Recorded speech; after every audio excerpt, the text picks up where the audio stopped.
provide us with your wisdom that we should know your will and purpose in this, our community. To our heart, provide us sincerity to receive the understanding of your will, that we would be true, humble, and honorable with each other and those whom we serve. To our soul, provide us courage and strength that we would preserve through adversity for the safety and comfort of those who are fearful of their surroundings.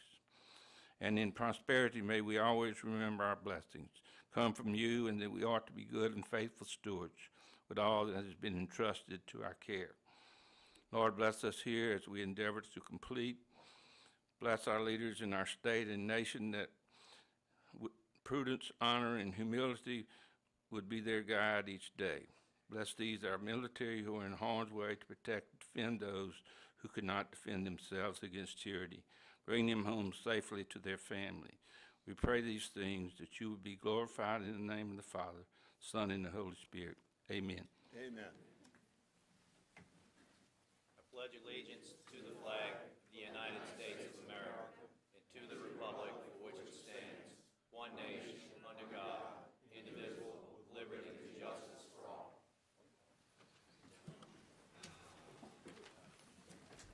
Thank you. Ms. Ford, would you call the roll, please? Mr. Dean? Here. Mr. Sharp? Here. Mr. Thompson? Here. Mr. Faulkner? Here. Mr. Gould? Here. Mr. Tanner? Here. Mr. Bender? Here. Mr. Groby? Here. Mr. Canulet? Here. Mr. Belisario? Here. Ms. O'Brien? Here. Mr. Stefanczyk? Here. Mr. Artigue? Here. Mr. Smith? Here. We have a quorum. Thank you. The first presentation tonight is the introduction of a junior council member for May, and that would be by myself. No, I'm not the junior council member, Trilby. Thank you, though. Joshua Stevenson. And Joshua is a Boy Scout, 11 years old, 5th grader. He told me his favorite food is barbecue. I think he's already hooked up with Councilman Sharp to do a little bit of wood chopping for him, to get a little barbecue, huh, Councilman? And he wants to be a game designer when he gets older. So, Joshua, this is from the St. Tammany Parish Council, and it's a certificate of recognition. Formally recognizes Joshua Stevenson for serving as junior council member at the May 2nd, 2013 Parish Council meeting. So congratulations, and you have your pin. Thank you. Okay, you're welcome.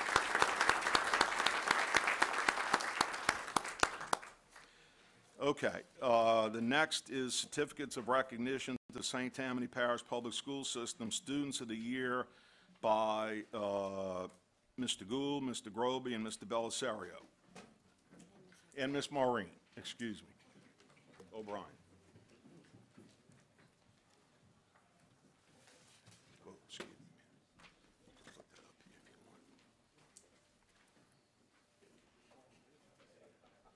want. Richard, good. That was first class. Mr. Chair, I'll go first. I have a certificate which I had presented Tuesday night at Pearl River High School. I had the honor to present it to John Mitchell. Our certificate of recognition reads as follows. John Mitchell, 12th grade, Pearl River High School, District Student of the Year, Regional Student of the Year, the Louisiana State Student of the Year for High School Division 2012-2013. What is unique about this young man, 4 years, his grade point average was 4.66. He's going to get a scholarship to the Honor College at Louisiana State University. He's bypassing Notre Dame so he could stay at home and help his parents because of financial reasons. He's a unique young man. He would not speak. He just put his hand up and thanked me for the recognition. And I just, I was overwhelmed. The crowd in that room, there was probably 400 people, were clapping for almost 5 minutes. He's a unique individual. He's over in Florida with the traditional high school senior party. Thank you. Okay, our next recipient is Chase Lemaire. Chase, can you come up? Chase is an 8th grade student at Fontainebleau Junior High School. He's District Student of the Year, Regional Student of the Year, and a state finalist for Middle Junior High Division Student of the Year for 2012-2013. We are so proud of you, Chase. Congratulations.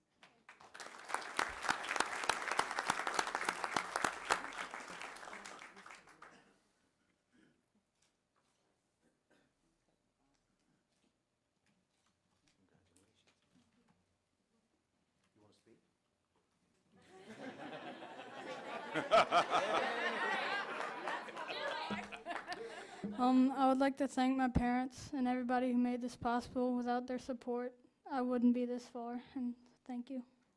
All right.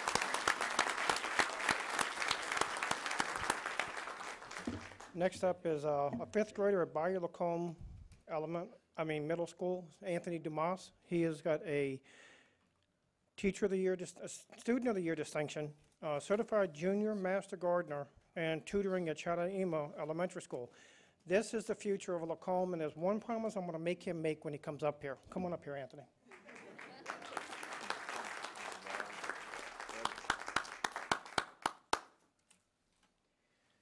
With your education and the way that you're doing your Master Gardener, there's one promise I want you to make to me and everybody in this room. You ready?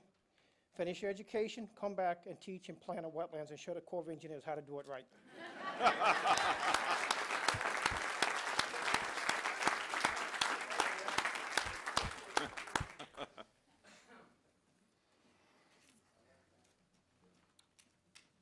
Okay. We have 3 presentations that were very late, so I'm just going to make a point of privilege of going through these 3, and they'll be rather quickly. First, we have in the audience with us our newly elected judge, Judge Scott Gardner. Scott, you want to come up? I should say judge. You want to come up?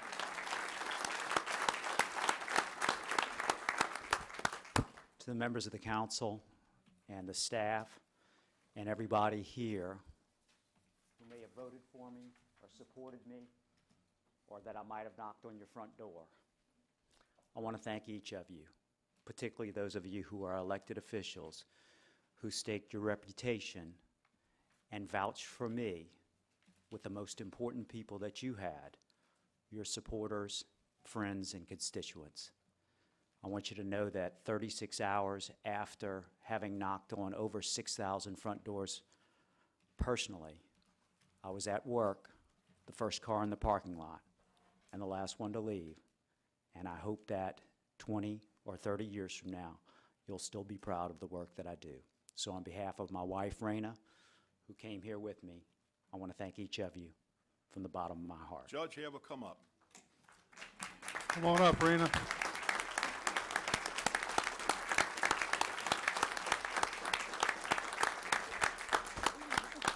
The best campaign manager a man could ever have. Well, you know, I told you to have her come up because all of us up here know it's teamwork. So congratulations. Thanks. Thank you.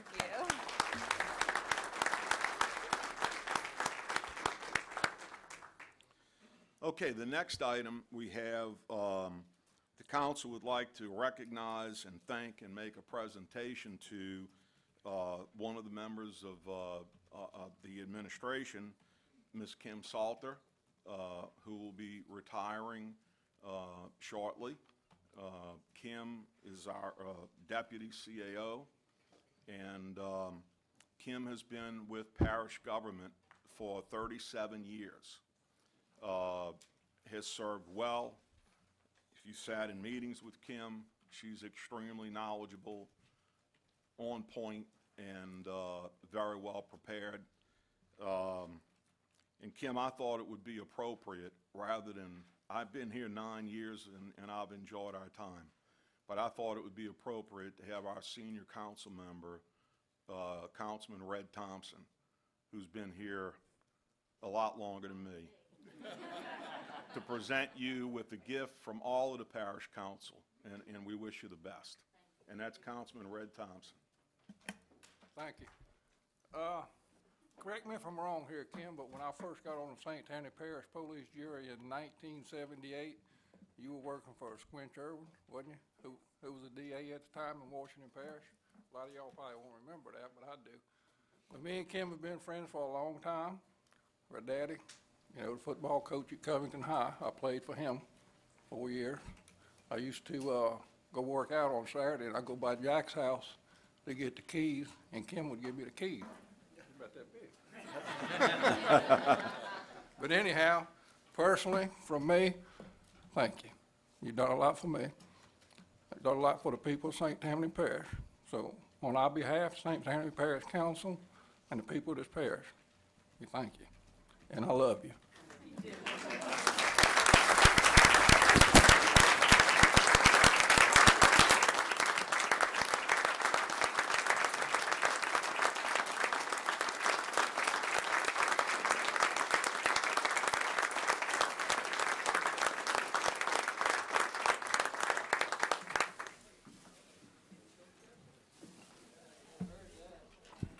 Kim, would you like to say a few words?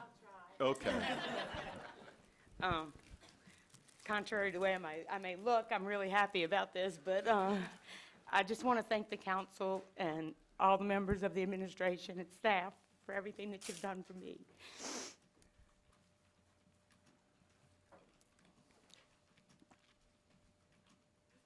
It has really been an honor and a privilege to work for St. Tammany Parish, and I thank you from the bottom of my heart. Thank you. Well, thank you.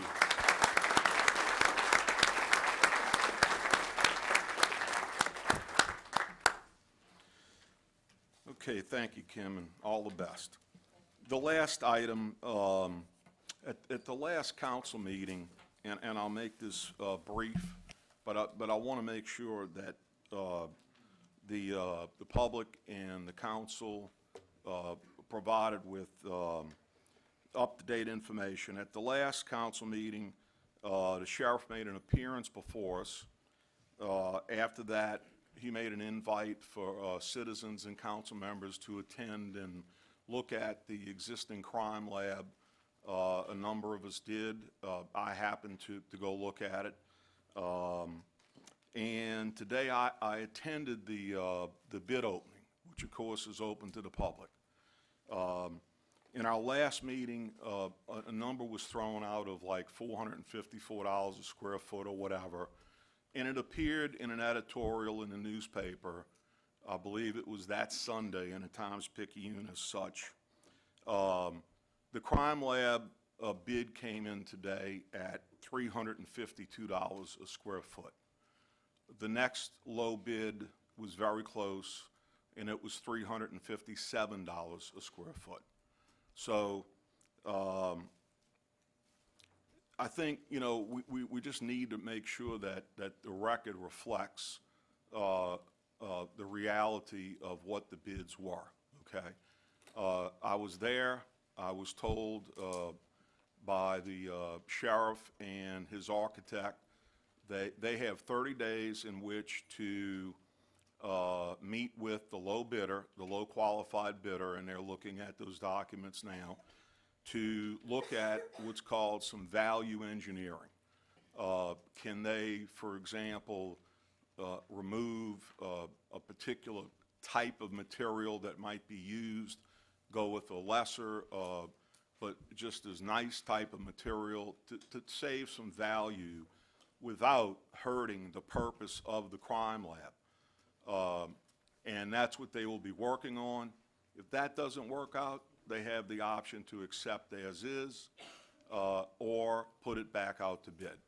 What I heard today was the architect is fairly confident that they may be able to reduce this low bid by as much as 10 to 15%, which would get them somewhere in the $290 to $320 a square foot range. So I simply wanted to make that point of privilege to let everyone, including the news media, know what the reality of the bids were, okay? Thank you. I'm sorry, Mr. Stefanski. Jerry, Gene and I went over there 1 week as well, and because I'd been there before, The building hasn't changed since You're correct. since I saw it last 10 years ago. This thing really needs to be upgraded, and I'd tell the public, if they haven't seen it, go see it. Definitely. Tell any councilman, if you haven't seen it, go see it. It's, they're trying to do forensic technology and forensic laboratory type of stuff in a building that leaks, that has, I mean, with the day we were there, it was raining, and you could see the water coming in and all the stained tiles on the roof, you know, in the rooms and everything.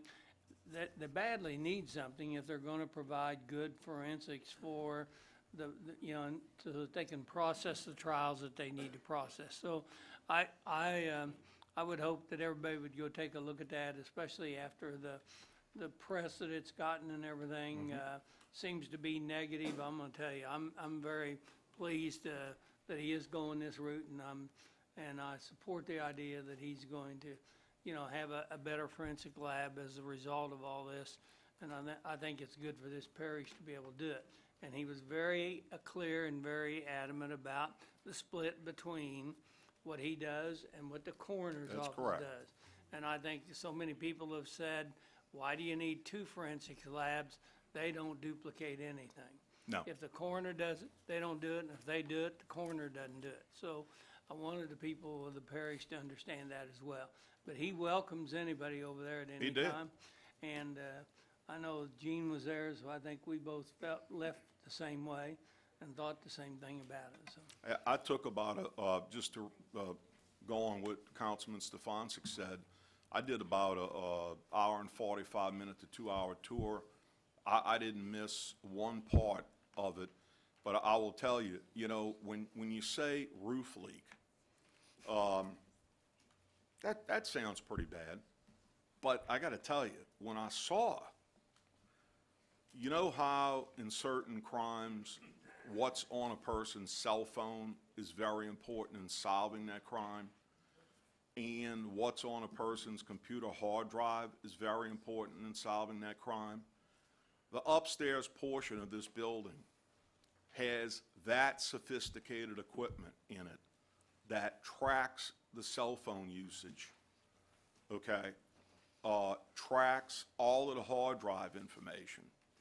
And the officer, sergeant or lieutenant that runs that, had folded visqueen up on a table next to it. And it wasn't just put there for me, okay? And I asked what it was about, and I looked up, and I saw what it was about. The gentleman literally covers this equipment that we absolutely want protected, okay, to solve some of these very heinous crimes, okay?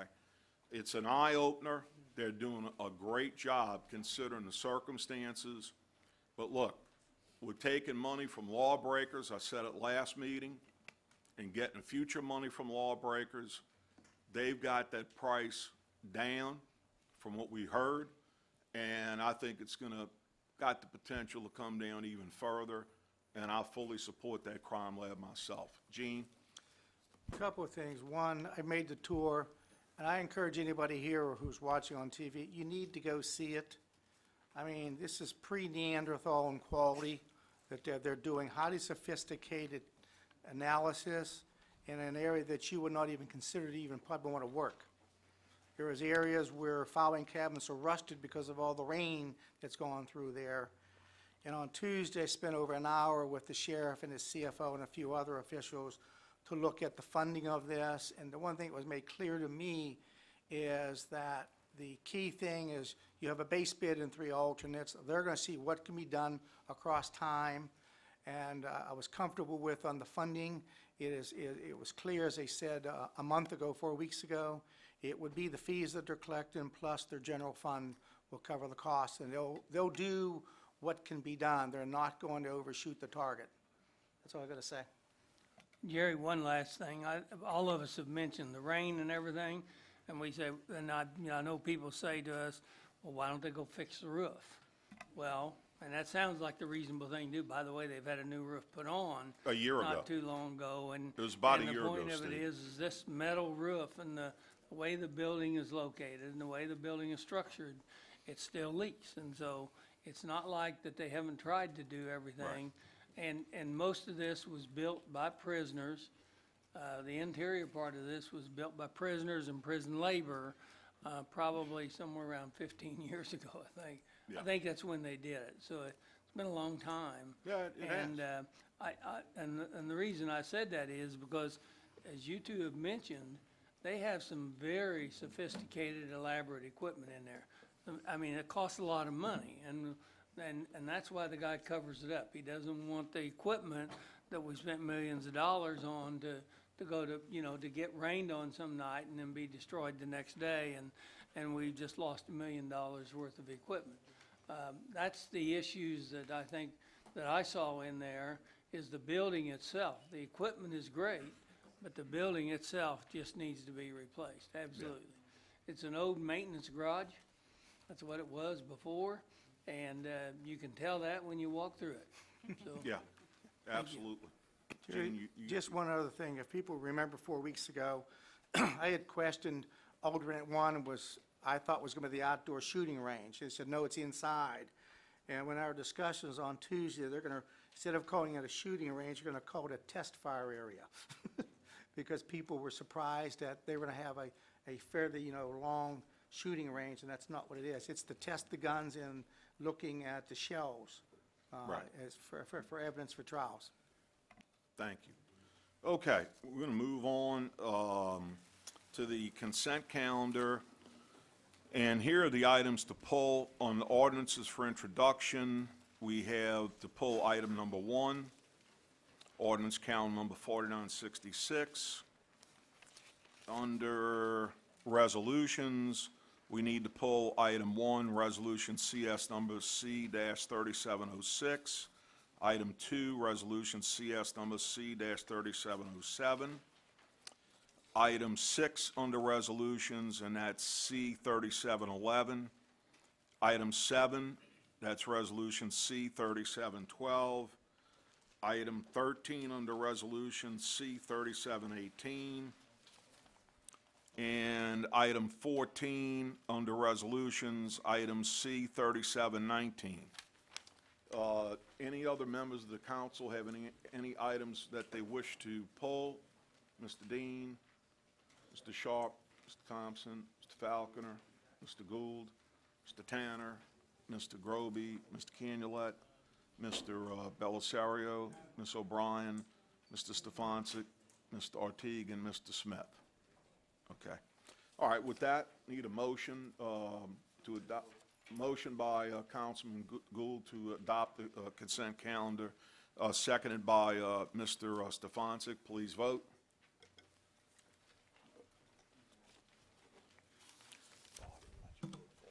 Motion is unanimous, no one absent. Okay, thank you. Going to our ordinances for introduction, item 1 is ordinance calendar number 4966, ordinance to amend the Parish Unified Development Code, Volume I, zoning, Section 2 and Section 5.02 relative to adding industrial laundries. And Mr. Smith. Yes, sir, Mr. Chairman. After much deliberation and study and the lack of any pertinent information that we need now to go forth with this, we're going to offer a motion to remove this from the calendar. Motion by Mr. Smith to remove, seconded by Mr. Gould. Please vote. Vote yes.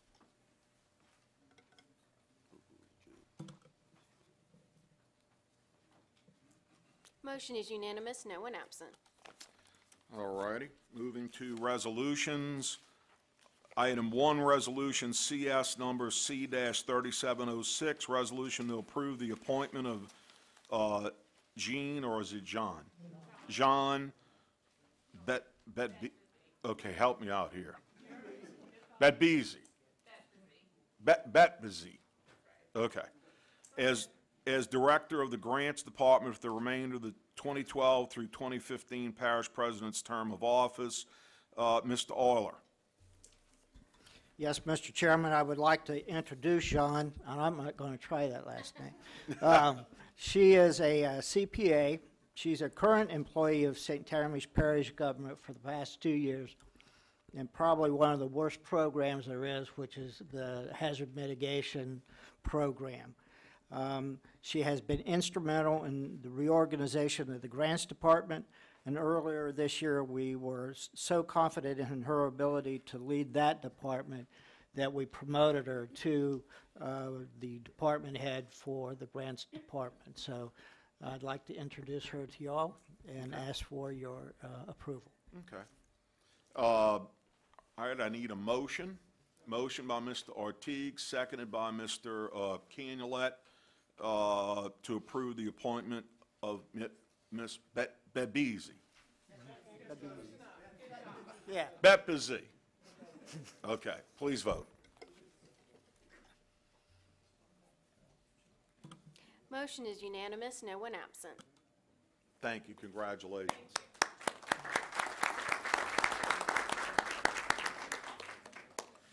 All right, item 2 is Resolution CS number C-3707, resolution to approve the appointment of Vera Clay as Director of the Department of Health and Human Services for the remainder of the 2012-2015 Parish President's term of office.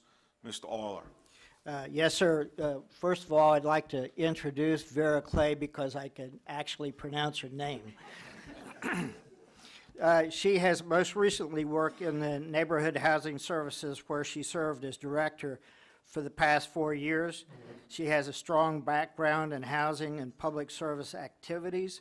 She served as the Director of Operations for Habitat for Humanity from 2004 to 2008. She is very experienced in grant-funded programs in social services arena, and particularly so in housing services, which, as you know, we've been trying to get our housing services program going for a couple of years now. So she brings something to the parish that we absolutely need going forward over the next few years. Vera Clay. Thank you. All right, need a motion. Can I make that motion? Okay. Marty, you want to allow Reed to make the motion? Okay. Motion by Mr. Falconer, seconded by Mr. Dean. Any questions? Please vote. Motion is unanimous, no one absent. Thank you. Congratulations.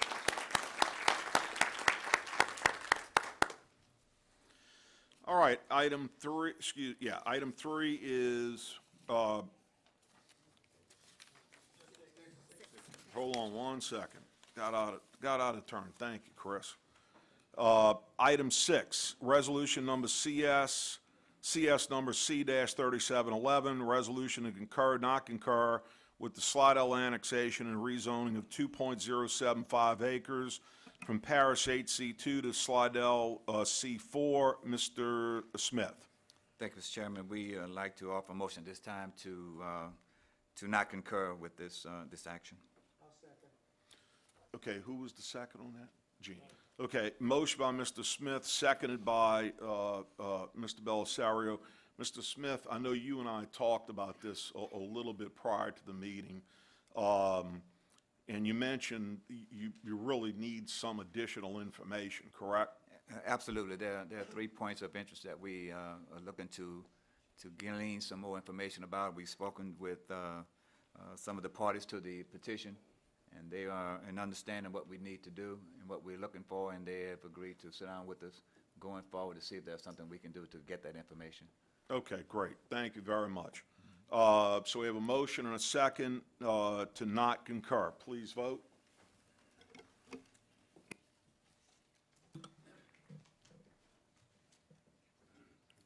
Motion is unanimous, no one absent. Item 7 is resolution CS number C-3712, resolution to concur, not concur with the Slidell annexation and rezoning of 2.30 acres from Parish HC2 to Slidell C4, Ward 9, District 12. I'll need Mr. Ortiz. Yes, we're going to move to concur with the annexation.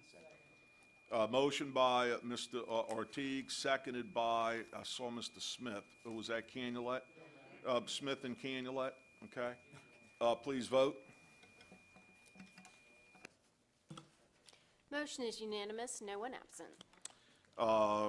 Item 13 is Resolution CS number C-3718, resolution requesting legislators approve House Bill number 233 regarding acceptance of funds through provisions of the American Affordable Care Act. Mr. Smith. Thank you again, Mr. Chairman. We pulled this because we would like to amend this resolution to state it would be Senate Bill number 125 as opposed to House Bill number 233. Okay, and that's because it's already passed through the House. Yes, it has. Okay. It passed through the House Committee. House Committee. Motion by Mr. Smith, seconded by Mr. Ortiz. Please vote on the amendment.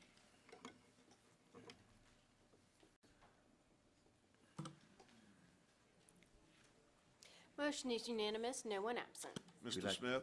We'd like to move on the resolution as amended, sir. Okay, motion by Mr. Smith, seconded by Mr. Ortiz to vote on the resolution as amended.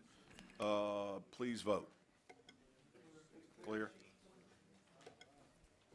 Whoops, sorry, I'm supposed to be letting you vote. Gotta do that, man.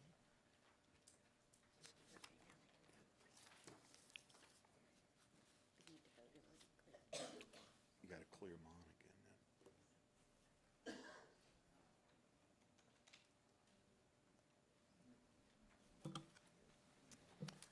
All right, you gotta vote now. Motion passes 12 yeas, 2 nays, no one absent. Thank you. Item 14 under resolutions is CS number C-3719, resolution granting approval to Parish Fire Protection District number 11 to call and hold an election to authorize the levy and collection of an 8 mil ad valorem tax. I have Mr. Ryan here. And for the public, Mr. Ryan is our parish financial advisor. Mr. Bender? Yes, Mr. I Belzer. asked the fire chief and Floyd Trash, who sits on the board of the fire district, to be here in case there were any questions. Great. As we mentioned at the Agenda Review Committee, Mr. Chairman, Jim Ryan with Government Consultants of Louisiana, this is a millage that they're proposing. They have paid off a general obligation bond that they had. The GO bond required an 8 mil annual levy. And the good news is they've paid off their debt. They were using this 8 mils for debt service. That's gone now. They would like to put this back on the ballot as an 8 mil tax dedicated to providing services to the members of their district. So this is tax and revenue neutral for the district. The only thing they're really doing is they're taking money they were spending on debt service and wanting to rededicate it and spend it on services for their constituents. Okay, so as you see it, Mr. Ryan, everything, Revenue, we're good? tax neutral, yes, sir. Okay. Chief, did you want to say something? Yes, sir. What we're trying to do is I presented Mr. Belisario with a 3-year strategic plan for the fire district. Basically, we want to replace secondhand fire hose that was bought years ago. We'd like to move on and actually open a 3rd station on the opposite side of the railroad tracks. And as you know, we're protecting the 2 largest buildings in the parish with a very small fire department. So it's basically will help us grow. And we're also going for a rating, and I foresee us going down to a 3 this year. Okay, great. Jerry, one of the critical things about this, when he was talking about the fire station, you've got the rooms to go and AWG on the other side of the tracks without any full-scale fire station there. And to me, I believe with them is you don't want to be put into position, because the new fire station that Fire District 1 is building down to Johnny Smith Park is also on the wrong side of Highway 11. They would have to come from Fire Station 14 down on South Military.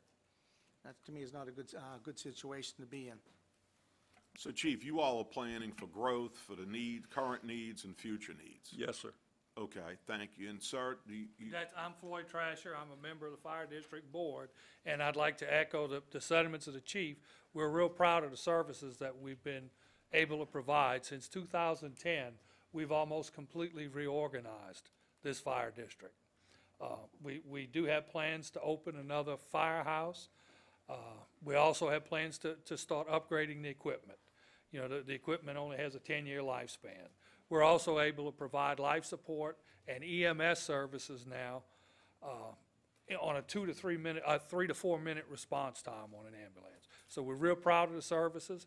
This is revenue neutral. It's the same tax that we've been collecting. It's no more money from the general public for the fire district to provide these services. Thank you. We ask Thank for you your all very support. much. Jared? Okay, excuse me, Mr. Yes, Stefanczyk? Chief, what's your rating now? Is it a 4? 4. And basically for have you looked at what that would save the homeowners and? No, sir, I had intended on doing that this coming week, getting with the insurance company to see what the savings would be versus what the 8 meals would be.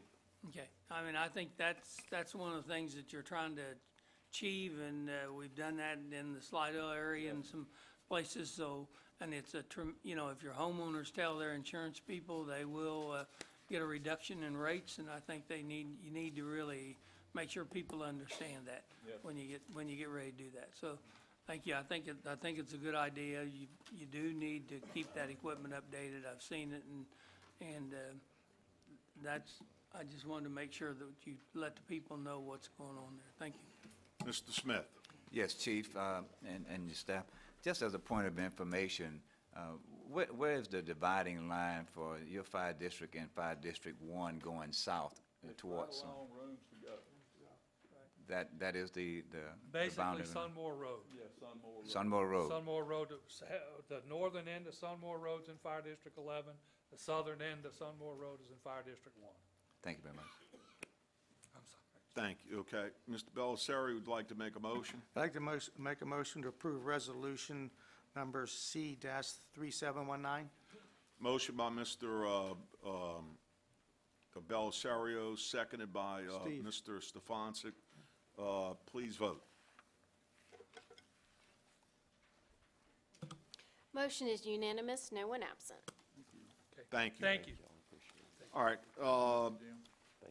in order to deal with another financial matter, I'm asked the council if they'd make a motion to open up the items off the floor, please. Motion by Mr. Gould, seconded by Mr. Falconer. Please vote. And this is to move up item number 4. Motion is unanimous, no one absent. Thank you. Okay, I believe we need Mr. Ryan and Mr. Akers, and I'm going to read this. This is resolution recognizing and approving the execution of the bond purchase agreement regarding the issuance and sale of Parish Sales Tax District Number 3, $40,765,000 sales tax refunding bonds, Series 2013. Mr. Akers, Mr. Ryan. Thank you, Mr. Chairman. Jason Akers with Foley and Udell, and I'm wise enough to know y'all don't want to hear from me about this resolution, so I'll let Mr. Ryan talk about the savings. I'll play lawyer for a minute, Mr. Chairman. The resolution, as we talked about several months ago, is basically to fill in the blanks in the form documents that were introduced in the ordinance as form documents, specifically the bond purchase agreement and some of the other documents, to finalize the numbers, if you will, because when we introduced those documents in the bond ordinance, we adopted documents in form, and we didn't have all the blanks filled out. That's what the ordinance does, or the resolution does. Thank you. Just to recap the refunding, I want to just thank Mr. Akers, Foley and Udell, Marcus Lambert with Cruz and Associates back there, Toy Taylor with Cruz and Associates, our underwriters. They did a great job. At the end of the day, we were able to save the parish $2.1 million in debt service out through 2031. In today's dollars, if you discounted that cash flow back in today's dollars, that net present value, as Mr. Falconer always likes to talk about, is $1.6 million net present value, which is equivalent to 4.3% of your principal. After all expenses, costs, fees, you basically wiped out 4.3% of your principal on your outstanding debt. Probably the best news about the transaction, I mean, that's phenomenal news. That's about $600,000 more than we thought we would save when we started this process. But probably the other great thing about the process was through a lot of hard work with Jason and especially Marcus Lambert at Cruz and Associates and myself, we were able to get the district's bond rating upgraded from an A+ to a AA-. A AA minus is a phenomenal bond rating. There's only a handful of them in the state. And as I've told all y'all before, that really has nothing to do with me or Jason or Marcus. That really has everything in the world to do with your budgeting practices, your economic development, your great schools, your administration, the way the parish is. I mean, it's just a great place, great schools, great council, great administration. And I want to take a moment to specifically embarrass Beverly. I told her the other day, I have probably been on over 100 rating calls in the last 10 years, and at the risk of offending some of my other clients, I have never been on a call with someone who was so efficient and so prepared and so knowledgeable and had the answer to every question immediately. She did a phenomenal job. If anybody could take a larger portion of the credit for the upgrade, I'd have to give it to Beverly tonight because she did a great job. But that's all I had. Anybody have any questions about it? Well, if nobody does, I just want to bring the council up on a few things. And first of all, I have heard from Mr. Ryan individually and Mr. Akers individually that these two gentlemen are working extremely well together. And not just in St. Tammany Parish. I know, I've heard that. Livingston Parish, Tangi Parish. Yeah, several more to come. Yep. And you know, I just knew this could happen, guys. I'm not taking any credit for it. I just knew. Look at this. Look at this. Okay, who's the best singer? Chris? He went to the men's room. Jay, could you lead us in Kumbaya? Okay? Anyway, no, but I have to tell you, we had some good services in the past. Jason has been a breath of fresh air coming in and working on our account. Jim has been the same. I just want to give a little bit of an overview, though, of what goes into this. And Jim kept Pat and I apprised of everything, okay? The council voted on this. It was designed that the parish president had to pull the trigger or sign for it. In her absence, it would be myself as council chairman. But over the last 2 months, we both got phone calls from Jim letting us know where the market was. And I remember being in the Noma Museum and getting a phone call from him during the day and saying, Jerry, we haven't moved yet because the market has moved against us a little bit. But we're starting to see a turn. So I just want to let you and Pat know that I may be calling Pat soon and with a recommendation to pull the trigger. And then I get a phone call and he says, Jerry, good news. What's that, Jim? The North Koreans just announced that they're going to nuke us. I'm like, Jim, how is that good news? He says, we're going to save more money because of that, okay? And, I mean, it's true. I started to learn how the heck these bond markets move, okay? But at the end of the day, these two guys together, along with the other ones that were mentioned, and it went on late into the night, the next morning before, Jim personally got on the phone with the owner of the Cruz and Associates, and that gentleman made a commitment, emailed me, and made a commitment to be there early in the morning to make sure we got the best rates. And Bill, we worked it out well together. Bill represented Pat.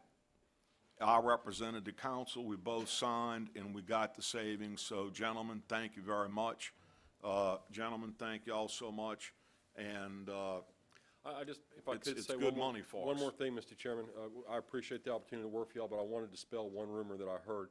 There is no truth, in fact, that Jason and I started a fund to get Kim Jong-il to move those missiles around in North Korea. We did, in fact, contribute to that fund, but we did not start that fund. And I just wanted to get that in the record. I understand. Thank you all so much. Thank you. Okay, guys. Thank you. Appreciate it. So I need a motion.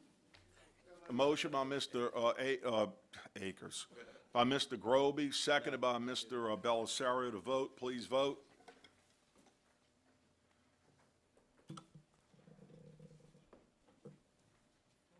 Motion is unanimous, one absent.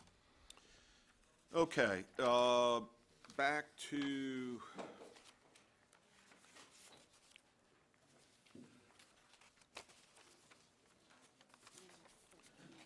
appeals.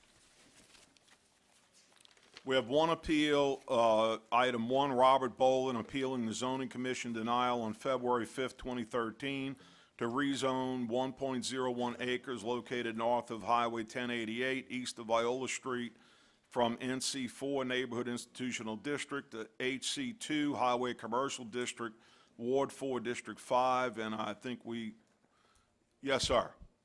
You're Mr. Boland? Yes, sir. Welcome. You just state your name for the record, please. Yes, Robert Boland. Okay, Mr. Boland. Okay, is there any opposition, anyone on the other side? Mr. Hernandez, okay. So, Mr. Boland, just 1 second. Steve, would you let Mr. Boland know his time and rebuttal time? Yeah, both sides have 5 minutes and 2 minutes rebuttal time. Okay? So just wanted to make sure you understood, Mr. Boland. I do, thank you. I'm just requesting that this property was zoned HC2 back in 1986. The owner went through the trouble to do that, to have that done. I bought, yes, I'm sorry. I said the owner that, back in 1986, went through the trouble to have this property rezoned to HC2 back in 1986. He went through the trouble to do that. I bought the property some 15 years ago, and the price I paid for it reflected that. I've made improvements on it. It's been vacant ever since. And I'm requesting that the council be consistent with the handful of situations like this and change it back to HC2, which it was historically. Okay, so you're going to reserve the rest of your time, Mr. Boland? Yeah. Okay. Mr. Hernandez. Thank you. Carlo Hernandez, 2818 Mesa Court, Mandeville. I live in the Forest Brook subdivision. I'm also on the board of directors of the Forest Brook Homeowners Association. We represent 433 home sites in the subdivision. We're approximately half a mile, a little over half a mile from our entrances from Highway 1088 to this site. Just a couple of corrections that he just stated. HC2 is what he's requesting now. It was zoned C2 in 1986. The comprehensive rezoning changed it to the Neighborhood Commercial 4 designation with several other properties in this corridor. The comprehensive rezoning took place, as you recall, back in, it started before 2008, but that's when the zoning commission recommended back in 2008 to have this zoning change take place from C2 to Neighborhood Commercial 4. The council took its time, but researched and did many additional hearings, and in '09, it also went along with those changes from C2 to Neighborhood Commercial 4. You know, I bought, my wife and I bought our properties in Forest Brook in 2001. He bought the property that we're talking about in 2002. So we have been there and seen what has happened, and it has been vacant for all this time. Much of the time, there's been a for sale sign on it. Now the sign says for lease. I think there's probably an explanation for the leasing that takes place. The property is surrounded by residential properties. Next to this NC4, there's another piece which has a home sitting on it. It also is zoned NC4. Then next to that is a snowball stand, which I assume is getting ready to start opening pretty soon, and it's also zoned NC4. So those three parcels are zoned NC4. And it is located on 1088 and Solt and Viola. Solt and Viola, the name changes right at 1088. So the property is surrounded by residential property. I think the zoning commission correctly recommended to the parish council that this be denied. It heard the same arguments before. And I think that it's pretty fair to say that the residents in that area want to see a lesser density than the highway commercial density. There are 45 permitted uses in NC4.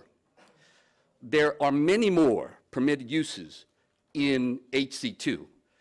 The density obviously is the key.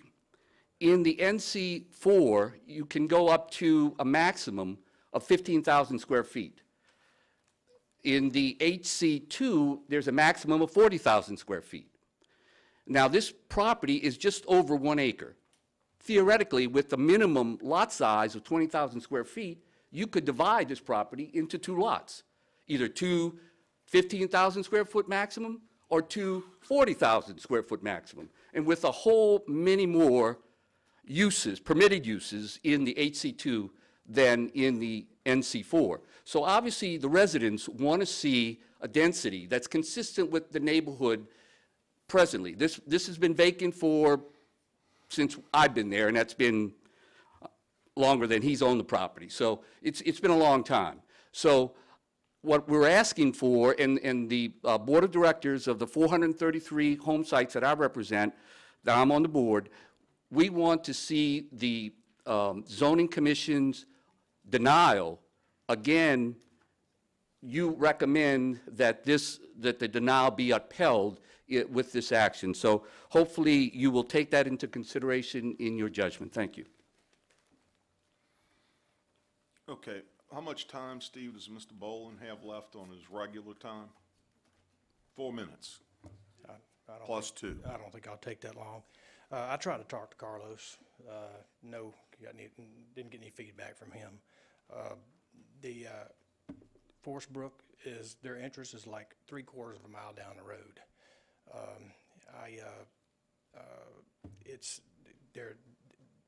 The property I've had a for lease sign on it, if that matters. It's always been there since probably the day I had it. But I'm just asking the council to be consistent with a handful of unique situations like this and change it back to what it was. It's devastating to me as a businessman to have money invested in something that the value just gets chopped in half like that. The place is probably going to stay vacant. I have no desire to sell it. It's just going to sit there.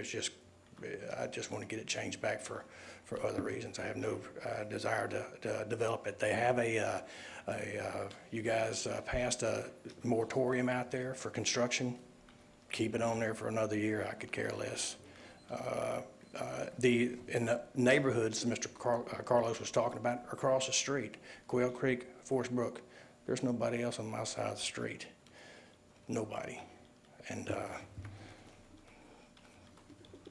I'd just like it changed back. Thank you, sir. How much time does Mr. Hernandez have left, Steve, on his regular time?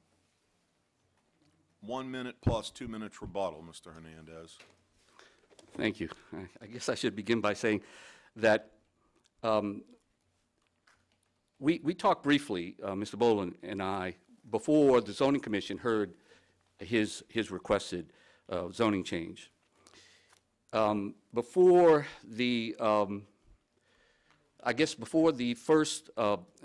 his first appeal, he had called me the night before, Wednesday night, before the first appeal was scheduled, and asked me to meet with him to discuss the thing.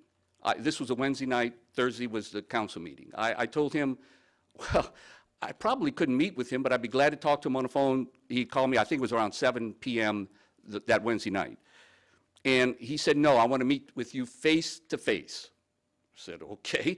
But I don't think I can do that. And I wasn't able to do that. So that was that.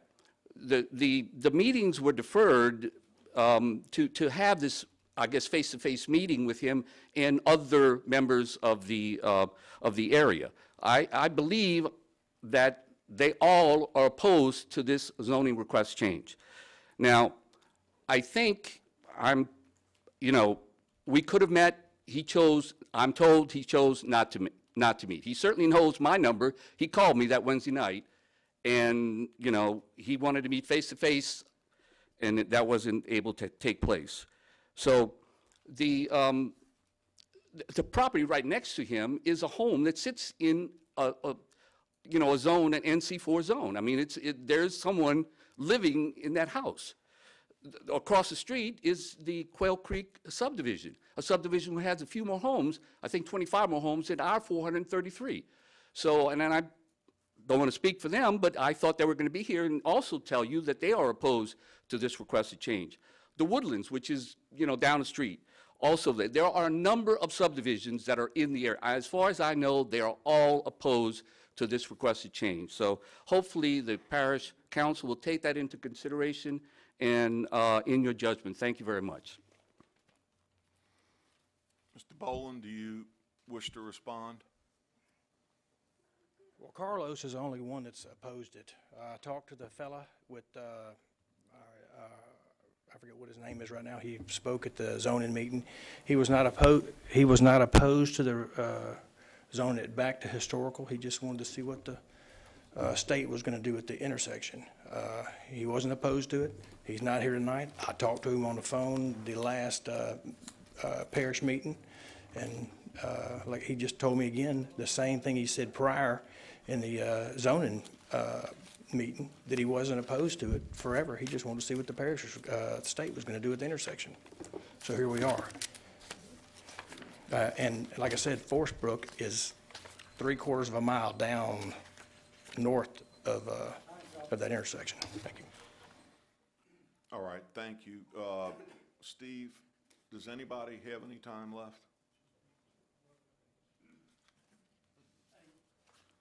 Yes, Robert has about 3 minutes left. And what about Mr. Hernandez? No, he's just ran out. Okay, so. Oh, that was Robert. That was Wait a Mr. minute. Okay, that was Robert talking, so he just used up his time, and Mr. Hernandez had used his up. Okay, all right. We'll go to the council. I just have one quick question for Robert. Where is it? Oh, it's back there. Let's wait till Mr. Bowen comes up. In your discussion, you were saying if you're not going to be selling it, so why do you want to change it when everything else is now NC4? Well, I bought it for an investment. I use it as collateral. I'm a businessman, and the value is not near what it would be if it was HC2. That's one reason, and there are many others. Okay. That I don't want to say here on the microphone, but. Okay. Mr. Stefanczyk? Yes, Sidney, what was the reasoning for the commission to deny? The property is located, although it's on a state highway, LE 1088, that is a section where 1088 is 2 lanes. I'm drawing a blank with the other name. The Soul-Viola connection is 2 lanes. It is a 4-way stop, pretty heavily populated with residential properties, and it's a 1-acre parcel of property. The previous C2 zoning allowed by right 20,000 square feet. The new zoning allows, with the 20% mezzanine, if you remember the amendment that the council made about 6 months ago, allows 15,000 square feet. I don't see a substantial difference in the square footage allowed as a permitted right. The types of uses allowed between the old C2, which allowed virtually anything, versus neighborhood commercial. You could probably find some uses that are not allowed under the neighborhood commercial, but essentially all general retail, general services are all permitted in the same. As you know, much of our ordinance is based on scale. As you move up in the classifications, you're talking larger and larger buildings. Trying to keep the scale down at this relatively tight intersection, 2-lane roads, and heavily populated with residential properties. One other question. Salt Street in 1088, that is one of the areas we're looking at doing a roundabout, right? I think that's what my understanding is when we met with DOTD. Eddie indicates yes, it is. Okay, that's what I was, and there's no other ones down along that area? I don't think there is, right? That's Eddie? That's the only one, right, at Sultan 1088? Okay, thank you.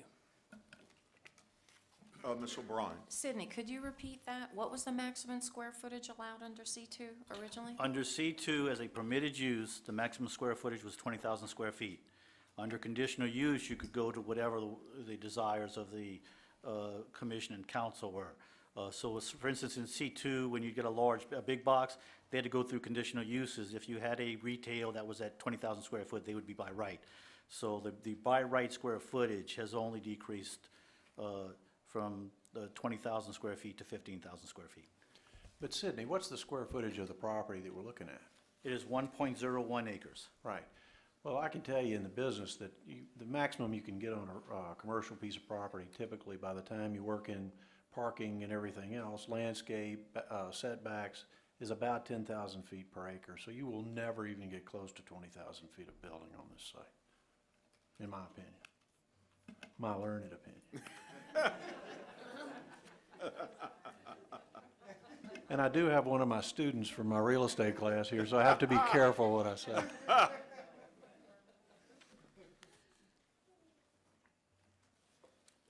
Excuse me, Mr. Grovey. Thank you.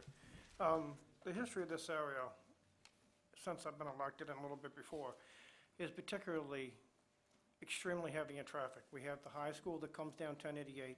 We've got two 400-plus home subdivisions, some trying to get to 59.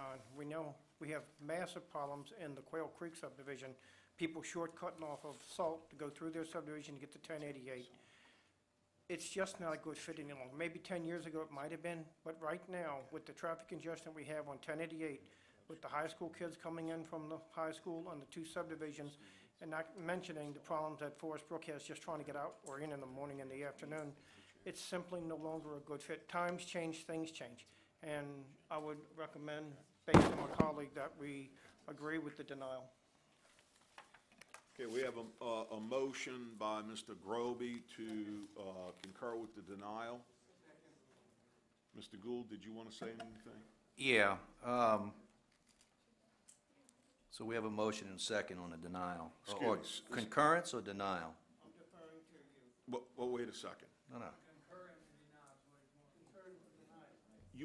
That's what I was saying.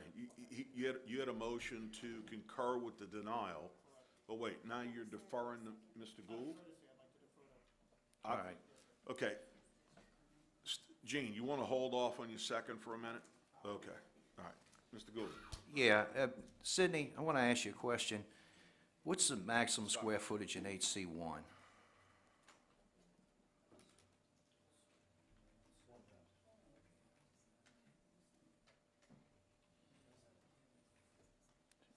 I think it's 20, but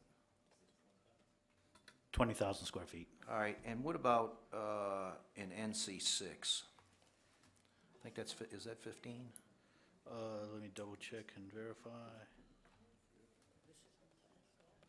20,000 square feet, same. Same. So it's the same. Either one. There's just a difference in uses at this Correct. point. Okay. And based on calculations, we're talking about a 10,000 square foot building. You know, this is one that pulls in both directions. You realize you got some traffic issues out there, pretty bad. You also realize that a businessman goes in and makes an investment. Of course, they're never guaranteed that their investment's going to make money or even not lose substantially.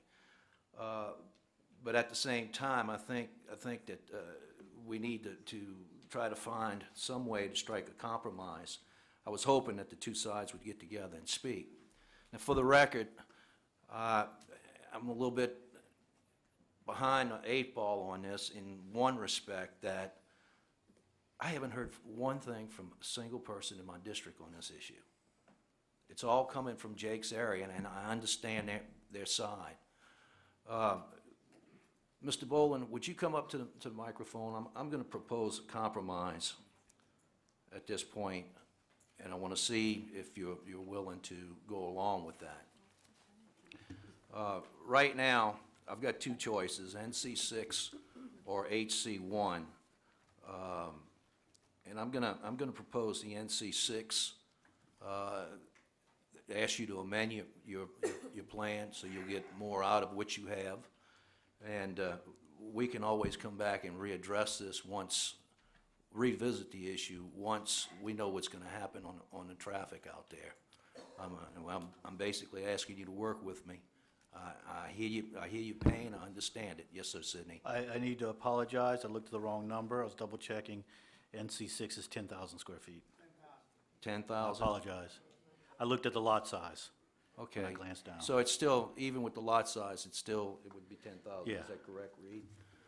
That's what I'd like to propose to you. We can come back after we get the study for the property, for the traffic.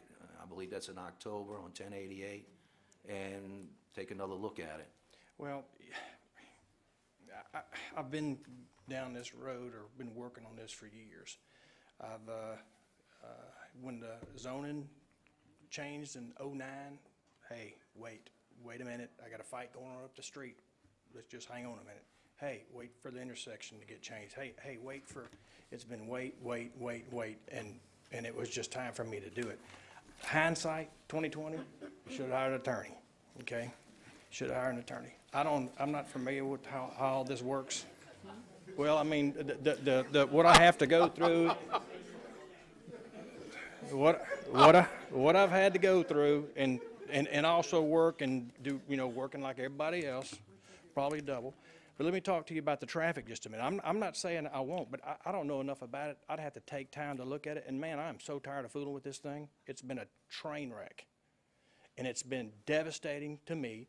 Not only did, everybody's been through financial times. Yes, they have. But to have somebody take something away from me like that, take something away from me after it was zoned in 1986, I never thought that would happen. Now, as far as the traffic goes, the Forest Brook website,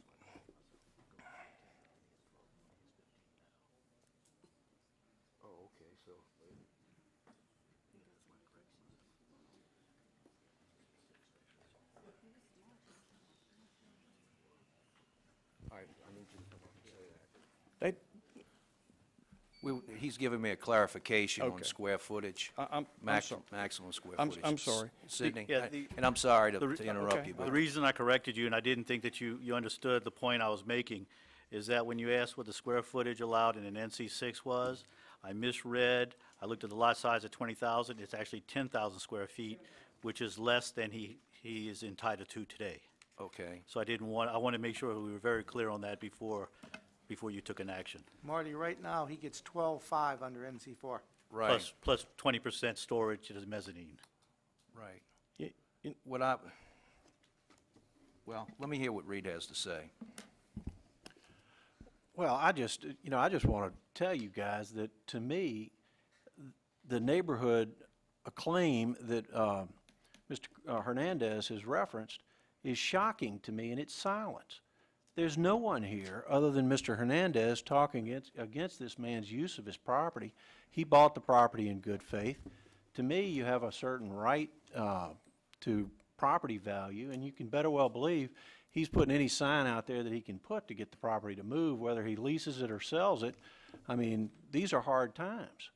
And I don't think we as a public body should be discouraging investment in our parish by telling people that if they invest their money in buying property here in St. Tammany Parish, that they run the risk of having some administrator come in and change the value of their property. And you can better well believe when they do an appraisal on the property, they're gonna do a cost approach appraisal, and they're gonna adjust it for the value, for the zoning of the property. And it's gonna determine the value, it's gonna determine whether he can borrow against it, whether he can, if he runs into marital problems, if he gets a divorce, it's all gonna go into the estate.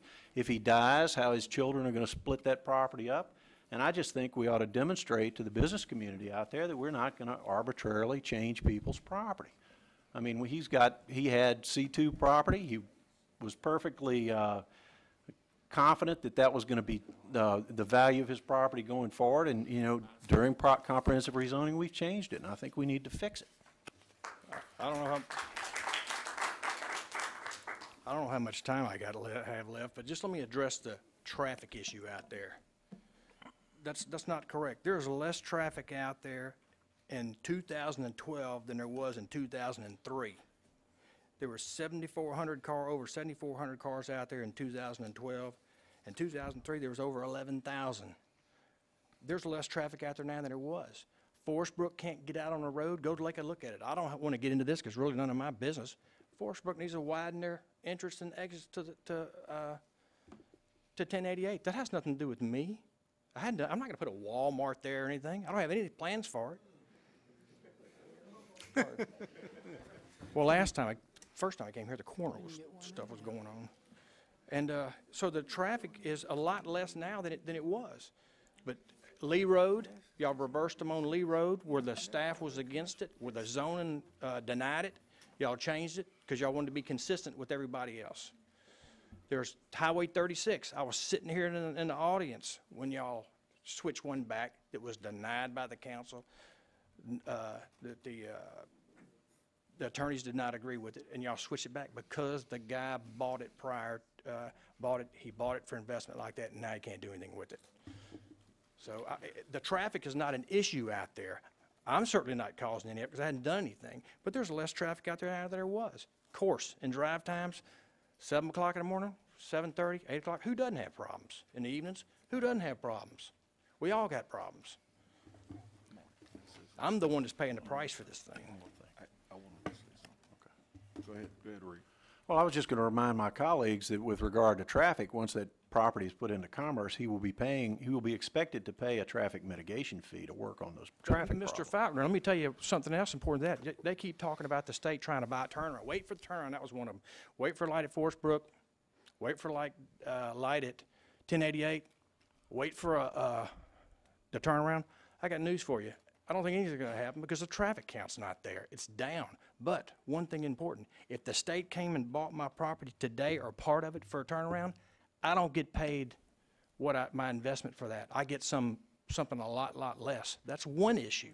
That ain't going to happen no time soon. I'd be surprised. There's just no traffic. And I got right off the DOT website what the traffic count is. And they got a whole lot more traffic with a whole lot less quality of road that y'all switch things back on. There's not but a handful of us that have to go through this anyway, just a few. There's not too terribly many. They got caught up in that, it's a unique situation. There's only a handful of us. I've been living here since 1994. I pay taxes. I employ a lot of people.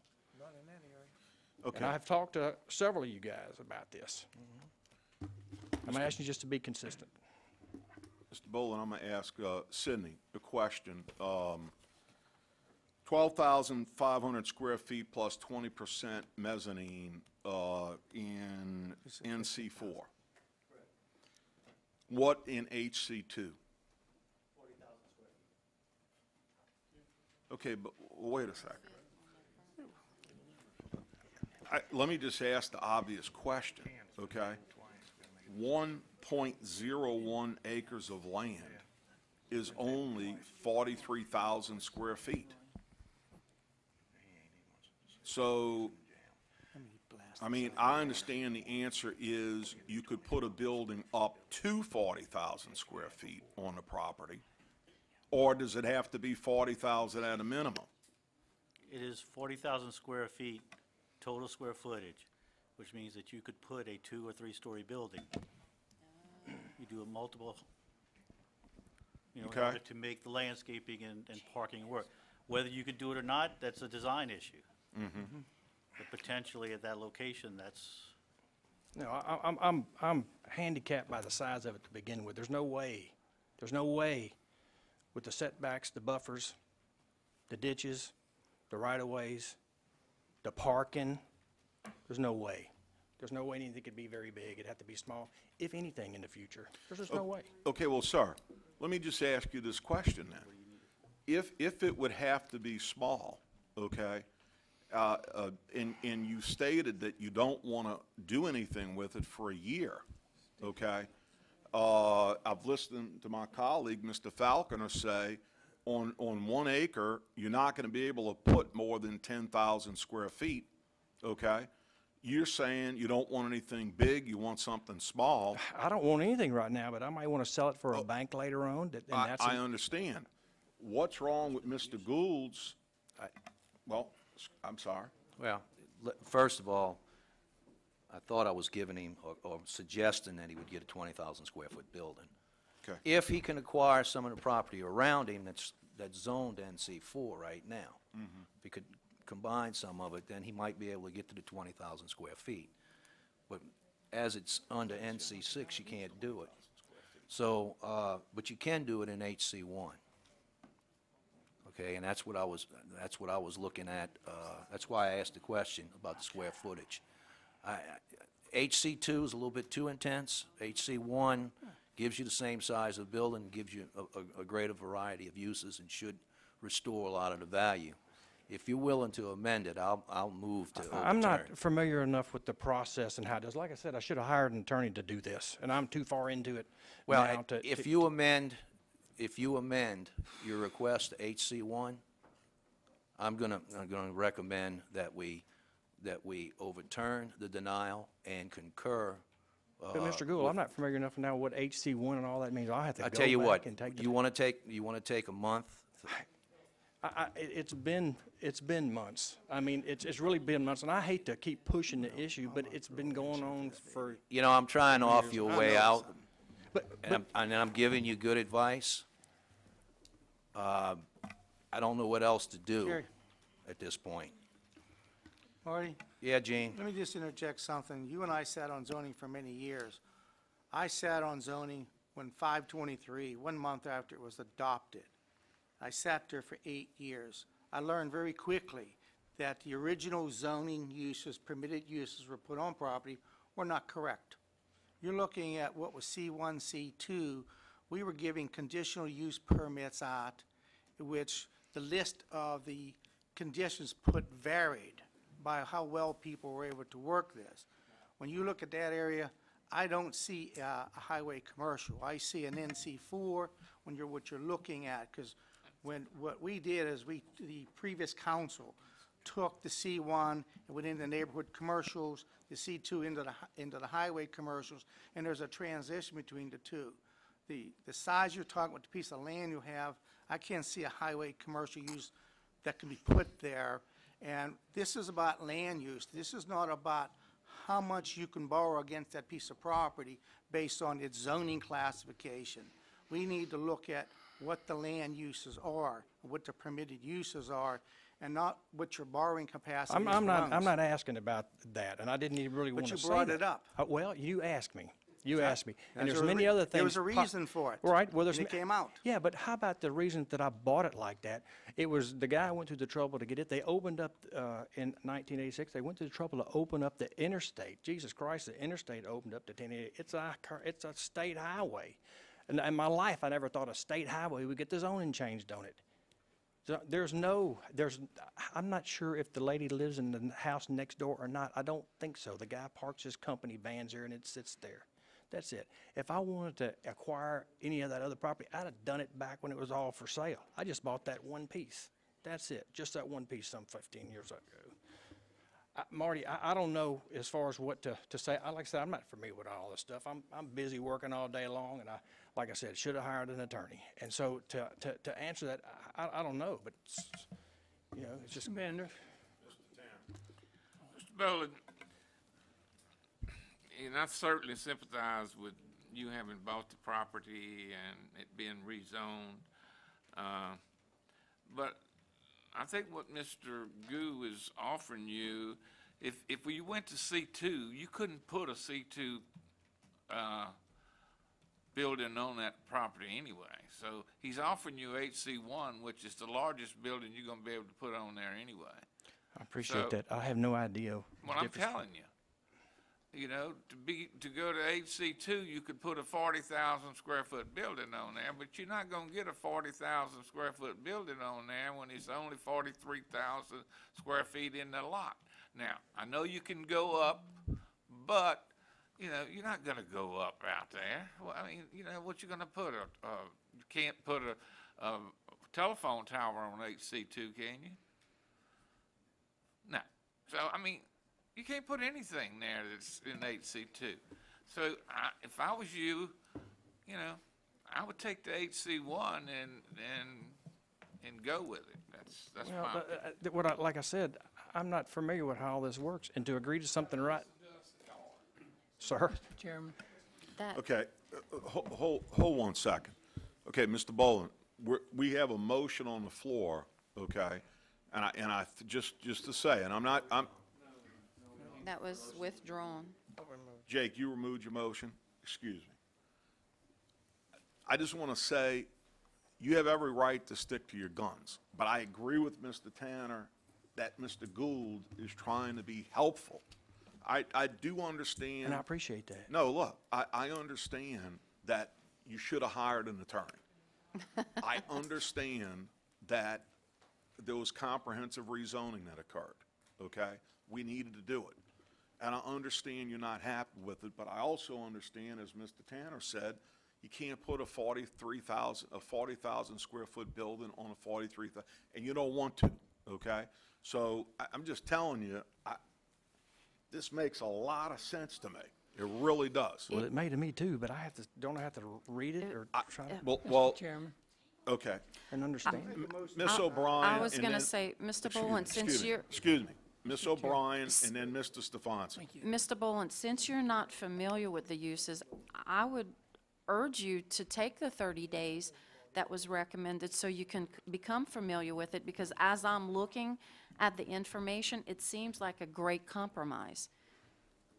I would urge you to consider that seriously. 30 more days after this many Okay, years is not going to be I that didn't hear long. I didn't hear the 30 days. Let me- I thought it was Mr. Ben- taken All right, up. excuse me, Mr. And Stefanski. the reason, Mr. Boland, is this thing has been postponed twice. And we cannot postpone it again unless you request that postponement or tabling. Okay? It has to come from the appellant to go past the second postponement. So that's the rules that we operate by. So Mr. Gould has offered you a 30-day Okay. opportunity, but he also said, would you do it? And what he meant by that is, will you request it? Okay, Now, in yeah. that time, if you decide you want to hire an attorney or whatever you want to do, at least you could do that, but you could become familiar with what he is suggesting to you and look at it and say yes or no, and then come back here a month from now, and okay. we'd be able to make the decision. But he cannot postpone this without leaving the judgment of the planning commission to stay as it is. Okay. That's what would happen if he tried to postpone it again. So I'm just telling you, that's our operational rules. Thank you. And if you request it, then he can also request a tabling based on your request. Okay, But that's the only way he can do it. Okay, And I'm like Ms. O'Brien. I think, you know, if you don't know what you're dealing with, you might need that 30 days to find out. Sure. There are a lot of us on this council that believe like Mr. Falconer, you know, and, you know, we look at things that say, yes, we think it's good to, you know, have commerce in this and help the businesses develop. And there are others that look at that, like Gene, who have been on the planning commission, who says maybe this is good, maybe it isn't. And I think this is an opportunity for you to learn in the next 30 days what that opportunity for you is, and then we could go from there. Okay, I know And then that we could finish this thing tonight and get on with our work. Okay. And you could then meet and/or hire an attorney or whatever you want to do, and meet with Mr. Gould and understand what's going on. But you have to request it. All right, Mr. Boland, anything? Just a minute. Oh, I'm sorry. I didn't Mr. see- Boland, the offer is for HC1. I think that that's a good compromise. It gives you a greater number of uses, does allow for a larger building. you know, at this point, delaying it for 30 days to think about it and everything, I mean, it is what it is. Well, as far as procedurally goes, when you tell me 30 days, we can still come back and have the same argument if I decide I don't want to. We're going to go right through all of this all over again. Okay. All right. No. I mean, that's the nature of the beast. No, we won't have. Wait. We won't have the appeal because we're down to the Mr. motions. Gould has the floor. My suggestion is that the HC1 is a good compromise. If you're asking me to take that now, I'm going to have to review it, but if it's 30 days and we can come back and do it in 30 days. Now, the only thing about it is I work out of town a lot. Sometimes I can't be on a certain day, and I'm worried about tabling it again or something and then losing it, and then losing my chance to come up here. So that's all. So if you're offering me to postpone it 30 days and come back, we can do that. Okay, so you're asking for a table? I'm assuming that's what I need to ask. Till the next council meeting. Lord. Okay, that's fine with me. I'll move to postpone until the next meeting. No. At Mr. Boland's request. At Mr. Boland's request, that's correct. And our next council meeting is June the 6th, Mr. Boland. All right. So motion by Mr. Gould to postpone until the June 6th council meeting at Mr. Boland's request, seconded by Mr. Tanner. Please vote.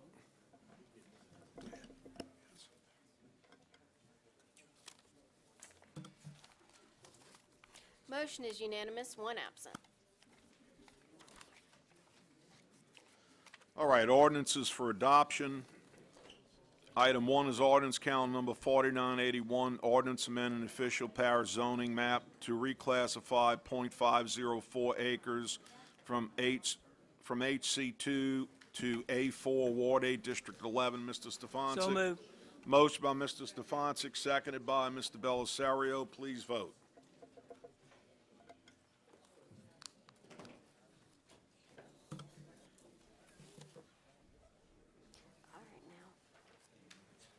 Mr. Thompson? Mr. Gould? Yes. Motion is unanimous, 3 absent. Item 2 is ordinance calendar number 4982, ordinance amending official parish zoning map to reclassify 5.34 acres from NC4 to HC2, Ward 3, District 2. Mr. Sharp. Motion by Mr. Sharp, seconded by Mr. Thompson. Please vote.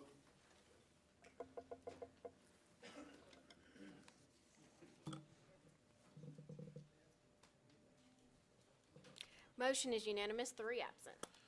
Item 3 is ordinance calendar number 4983, ordinance amending the official parish zoning map to reclassify 4 acres from I2 to CB1, Ward 3, District 3. Mr. Thompson.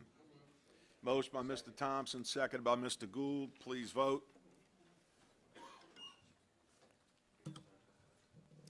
Motion is unanimous, 3 absent. Item 4 is ordinance calendar number 4984, ordinance establishing a no parking on pavement zone on Martel Lane, Ward 9, District 14. Mr. Smith. So moved.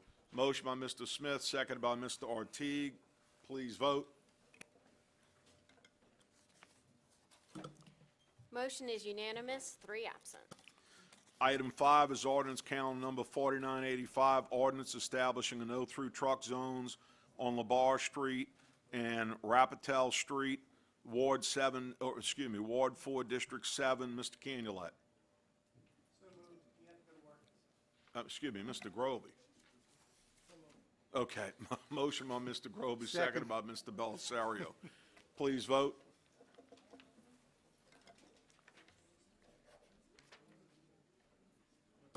Motion is unanimous, 1 absent. Item 6 is ordinance calendar number 4986, ordinance to amend the 2012 operating budget amendment number 11. Motion by Mr. Belisario, seconded by Mr. Gould. Please vote. Ooh, I'm sorry. Motion is unanimous, 1 absent. Number 7 is ordinance calendar number 4987, ordinance to amend the 2013 operating budget amendment number 3. Motion by Mr. Belisario, seconded by Mr. Gould. Please vote. Motion is unanimous, one absent. Item 8, ordinance calendar number 4988, ordinance to extend for an additional 6 months the moratorium on pain clinics. Need a motion? Motion by Mr. Stefanczyk, seconded by Mr. Ortiz. Please vote.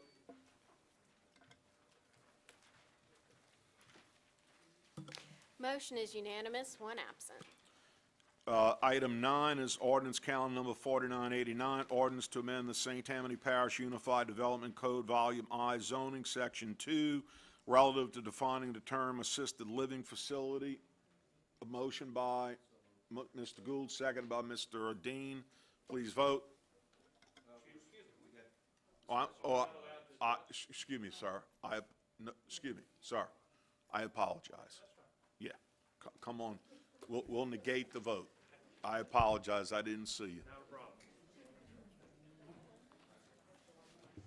Ladies and gentlemen, introduce myself again. I'm Duncan Kemp from Hammond, representing the concerned taxpayers of Covington in opposition to the amendment to the Development Code.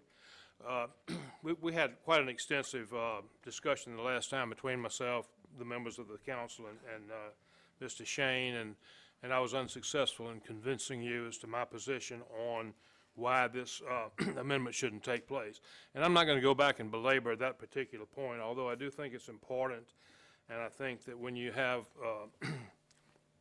contradictions between various sections of the ordinance, it puts the general public and any future developers at a disadvantage. But be that as it may, what I want to address tonight is what I think is a much more important issue, and that is, it's been brought to my attention, and I have looked into it, and apparently this amendment would be in conflict with state law. And if you look to the amendment the way it's proposed, it provides that the facility itself may include as a component an age-restricted adult housing attached or detached for which Louisiana DHH does not require licensing, but in which the resident shall be provided access to the activities, functions, and health-related services offered to residents of the associated Louisiana Department of Health and Hospitals licensed portion of the facility.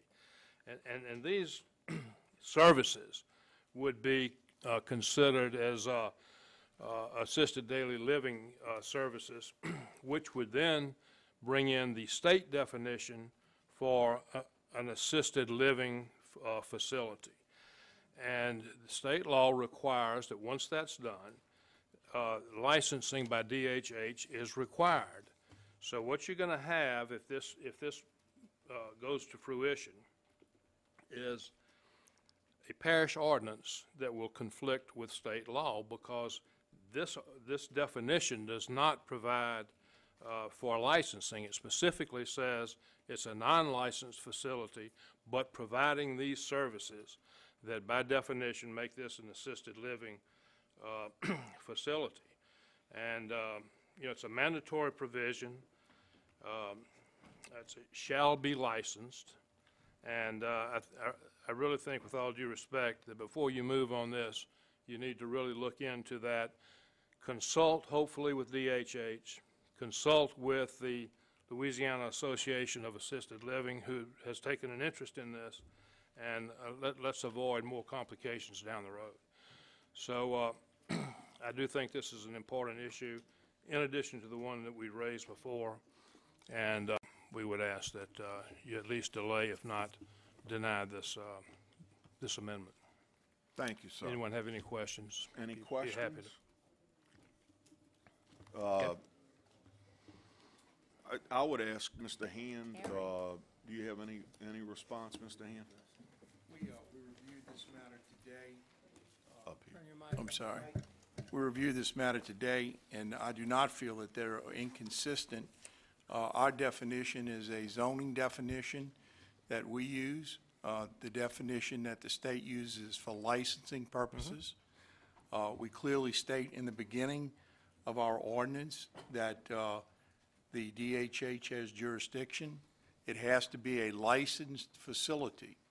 That component that is at the end of the ordinance is basically dealing with an independent type living situation, which is not, in fact, licensed by the Department of Health and Hospitals. So our zoning definition simply expands upon what we consider to be a true assisted living facility in total. All right, thank you. May I- Excuse me 1 second, sir. Ms. O'Brien. I wanted to ask, isn't this what we already have at Christwood anyway? Isn't that set up what we have at Christwood? Yes, that's my appreciation of it, and we had the gentleman here from Christwood last month who confirmed that. Okay, yes, sir, go Well, ahead. well, Christwood, of course, was approved well before the adoption of the development code, as I understand. I mean, it's been like 20 years, I believe it's been there. So it was before the development code now. But, you know, your definition itself, the amendment that would create the definition specifically says that the very services that are provided by the developer, in this case the Archdiocese, in the truly assisted living portion, will be furnished to what you're referring to as the independent living area, correct? So if the developer, if the owner provides these services, by definition, that is an assisted living facility that requires licensing, by definition. So you might call it independent living, but when you develop it in the way that this amendment allows, you are creating an assisted living facility by definition of the state, which requires licensing. And that's, you know, that's the conflict you're going to run into with DHH. And I think it's a very serious issue that certainly needs to be looked into further through consulting with DHH and their attorneys, and the Louisiana Association of Assisted Living, who's now taken an interest in this. And that's how this came up for you today. So, Thank you, sir. anyone else? Well, we'll reserve any questions, That's fine. but I think Mr. Shane wants some time. We'll reserve any That's fine. questions, and we'll call you back up, sir. Mr. Shane? I'm assuming you wanted to speak? Yes, sir. Okay. Good evening. Jeff Shane of the Jones Fussell Law Firm. I do represent the Archdiocese of New Orleans, but also Christwood. And I'd like to speak, of course, to the definition that both of my clients hope that the council will see fit to adopt this evening. Although I recognize that Mr. Kemp represents an organization that has shown great interest as it relates to the Archdiocese project, I would again emphasize to you that what you have before you this evening is an ordinance to add a definition to a permitted use in the MD1 zoning classification. And that's a law that's available for all residents of St. Tammany Parish. This issue is much larger than what the Archdiocese may or may not want to do or will do as it relates to its project. My point is that I think that some of the logic in proposing the definition that the staff did, sending it to the Zoning Commission with a positive recommendation, the Zoning Commission making a positive recommendation to you, is that we want to be transparent with our laws, and I think that if we're going to have identified permitted uses in a zoning district, it behooves us to attempt to define those permitted uses in our code. And as I said last time, of the 4 permitted uses in MD1, 3 of them you can find in the definition section with a definition. The assisted living facilities permitted use in MD1 does not have a definition. So I disagree with Mr. Kemp that the adoption of this ordinance creates contradictions. I think just to the contrary, it suggests the legislative intent of the council to try to tell not just the industry as to what you can or cannot do in MD1, but I believe equally importantly to provide safeguards to all residents of this parish so they'll know what can't be done in certain zoning districts as well. It's a two-edged sword. And furthermore, let me say that Christwood does have a 20 to 25-year existence, but in point of fact, the atrium, which is a 3-story apartment independent living complex, 24 units, permits were procured, the facility was constructed, and the certificate of occupancy was granted since the Unified Development Code was adopted and since the property at Christwood was rezoned MD1 pursuant to the Comprehensive Zoning Plan. So if we want to talk about Christwood and look at it as a litmus test, I would suggest to you that there is a history in terms of not only development, but what you have permitted and what your laws allow, meaning that Christwood has a state-licensed assisted living facility as its core. Christwood in later years elected to have what they refer to in the retirement industry from a marketing standpoint as an independent living component. Christwood initially built freestanding villas. Those villas were built when Ordinance 523 was applicable. But the atrium, or the apartments I recently referred to, were done under your new code pursuant, again, to the Comprehensive Zoning Plan. So I think it's interesting that you have a history that suggests that this is really nothing new, but quite frankly, this is a definition that now is being codified.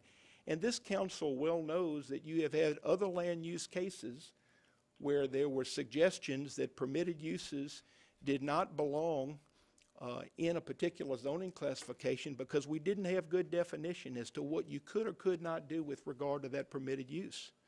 I think it's good that we have a definition. I understand the debate as to what the definition should say, but we need the definition. That's point number one. Point number two, I certainly am not an expert as it relates to the state's definition of assisted living facility. I'll tell you that based on what I have seen, I don't think that there's anything in this definition that is inconsistent. But I do agree with the comments made by Mr. Hand, and that is that your function this evening, as I appreciate it, is to include a definition for this permitted use from a land use perspective. You are not the regulatory body for assisted living facilities. The state of Louisiana has that jurisdiction, and this definition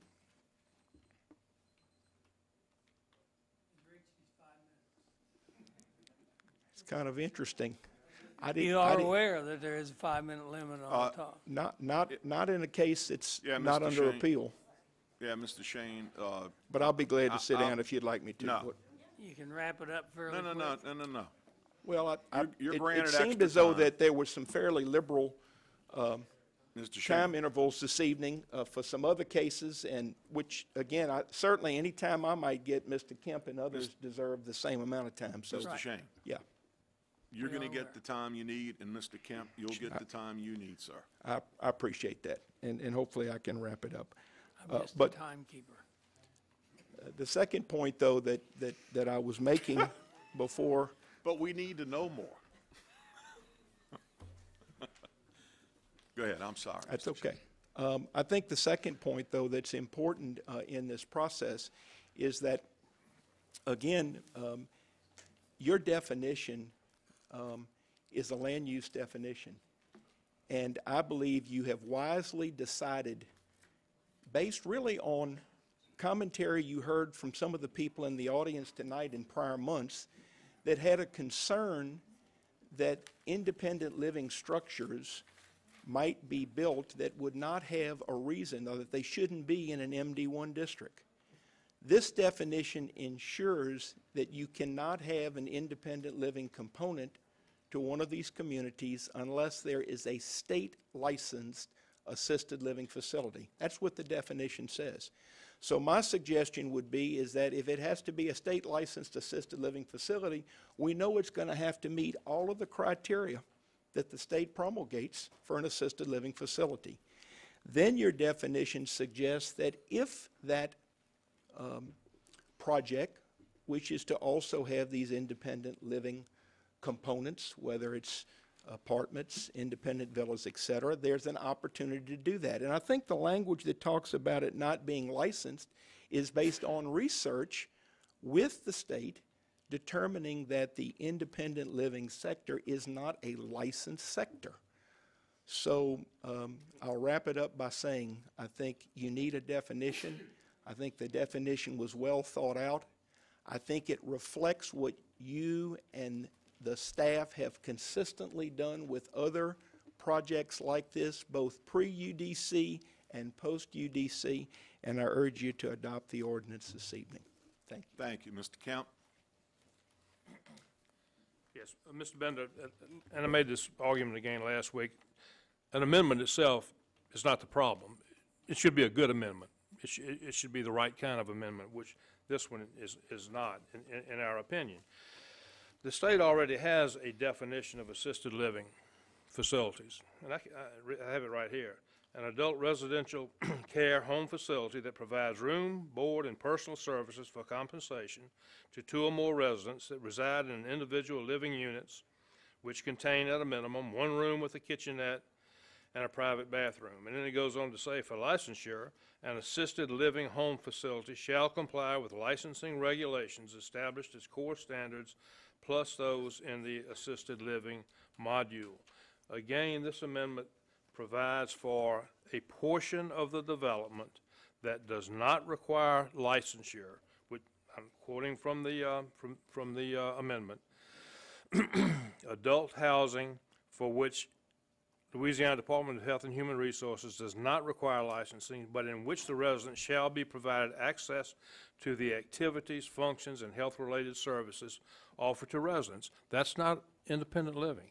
This is the very definition of activities of daily living contained in the, and this is Louisiana Administrative Code Title 48, Section 8813 that I'm quoting from, that meet the definition of assisted living, and licensure is required. I mean, I can't comment on what research may or may not have been done with the state, but the statute speaks for itself. And you're going to run into a problem with DHH if this amendment is passed as it is. I feel very confident. You want me to go first or you? You want me to go first or you? I want to go first. Go ahead. Mr. Gould? Is the floor closed now? Do you have any other? No. Yeah, I mean, For a question, just if there's questions, certainly, but Mr. Gould. All right. If the atrium at Christwood did not require a buy-in, the state would not require a license. They would not stop it, but they would not require a license.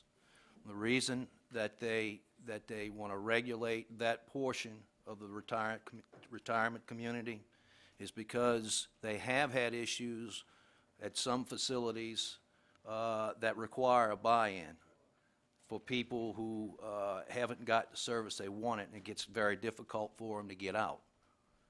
That's why we're looking at this situation here where we're talking about, because there is no buy-in if you go onto this scenario with, say, the Archdiocese project.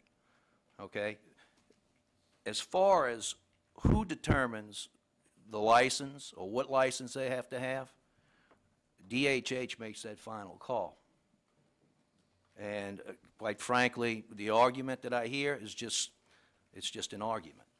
You know, by the adoption of this ordinance, it is clear and unambiguous legislative intent of the body to provide a definition for the term assisted living facilities, which meets both the general use and purpose statement of the MD1 zoning classification, but also provides for continued care and protection of the elderly by assuring dignified living options within our community.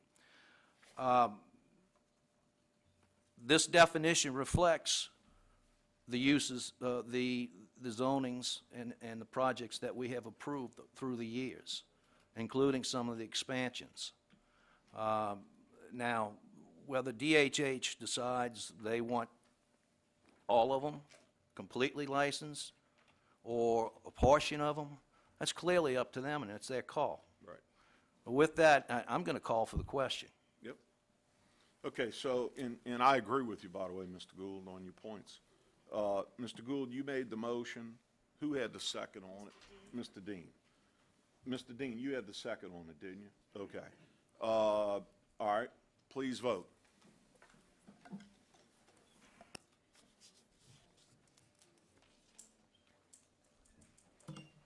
Motion is unanimous, one absent. Thank you. Let's see. Appointments. Number one is resolution to appoint one member to the board for the St. Tammany Parish Tourist and Convention Commission to represent the west side of the parish. Let's see. Mr. Gould, or is it Mr. Dean? No, you have me first. I have you first, Mr. Gould. Right.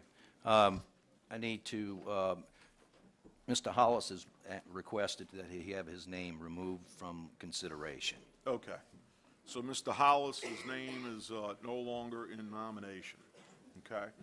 Thank you, Mr. Dean. Yes, sir. Do we need to open up the floor for new nominations, or can I Yeah, just we will, throw in another one? if it is a new nomination is. that you want, we'll have, Yes, okay, please. you need a motion to open back up the floor. So moved. Seconded by Mr. Thompson. Please vote to open up the floor. You're gonna have to clear.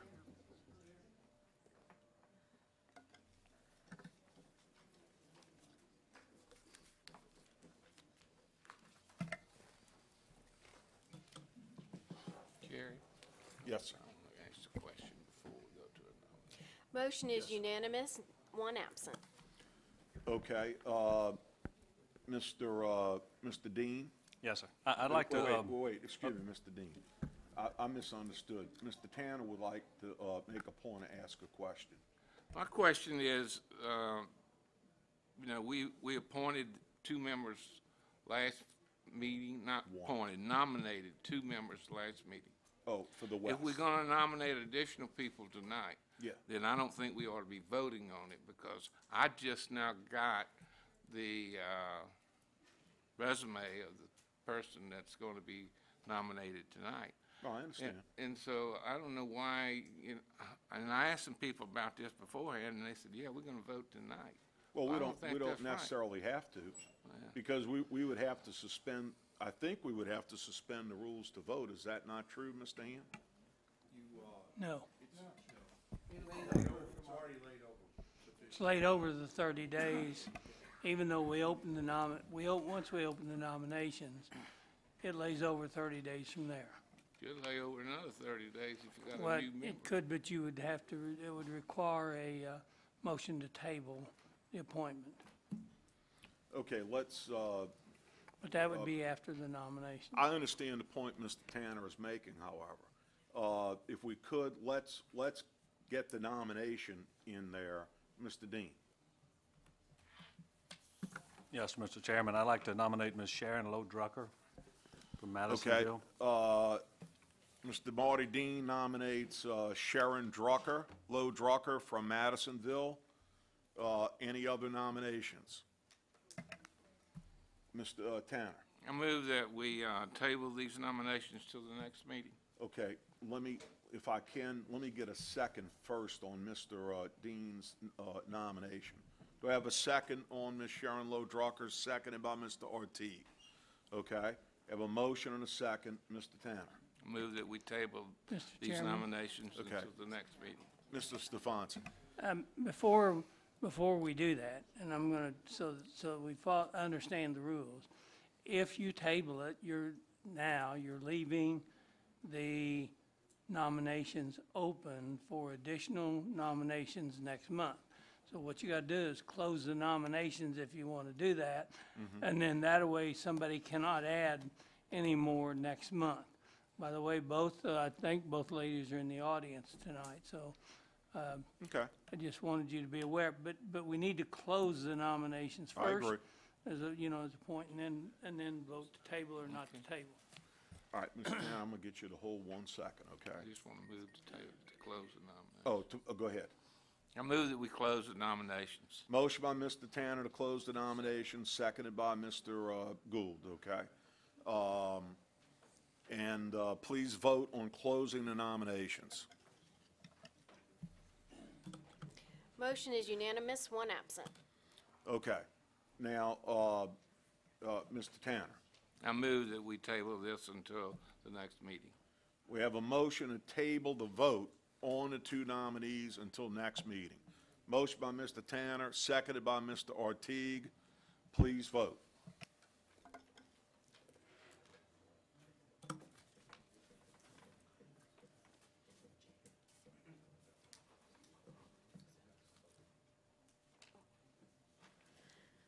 Motion passes, 9 yeas, 3 nays, 2 absent. Mr. Chair, Yes, Mr. Belisario.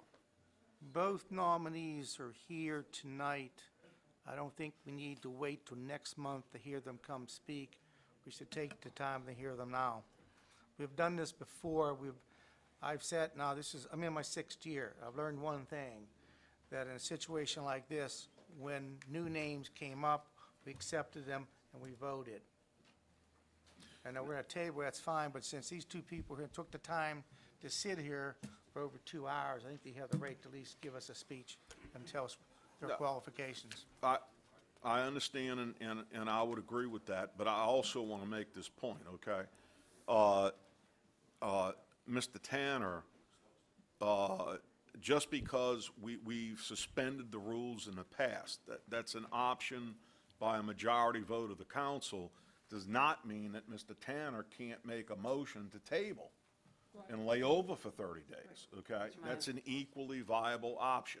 So we're not bound to one set of rules just because we've done it one way or before in the past. But I do agree, since both nominees are here, let's give each, Yes, good. I'm sorry, we have Miss Laura Cressy. Ms. thank you for O'Brien. I was just going to recommend that since they're here, we hear them, Well, even though we've tabled it. We Yes. got one matter. I didn't formally remove Paul Hollis, Okay, so well, you want to take a, you I'm want gonna to take a vote to do, remove yeah, I'm Mr. gonna Paul Hollis? move to do that. Okay. Steve, do we have to open the nominations again to do that? Or can a person just withdraw on their own? And do we need a vote after the withdrawal? We did, okay, so Okay. he's done. Well, take away Mike.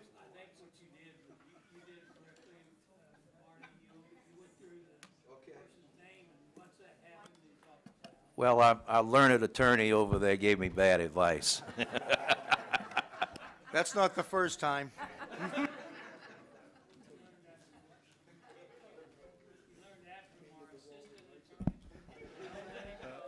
May I comment, Mr. Chairman? Attorney Cub. Well, you know what? I'm sorry, Mr. Stefanczyk. You know what? In order to keep you in check occasionally, we need to hear the other side. Go ahead, Mr. And let Make me it brief. remind Mr. Gould, you know, I was council administrator for 13 years. Yes. Even though I don't have a certificate of recognition to denote that. I mean, even Ms. Salter got flowers. But nonetheless, I know a little bit about the procedure. Mike, you know, a lot of time people fall over the side on the tugboats and that, and they throw them a life jacket. You might get an anchor. Thank you, Mr. Gould.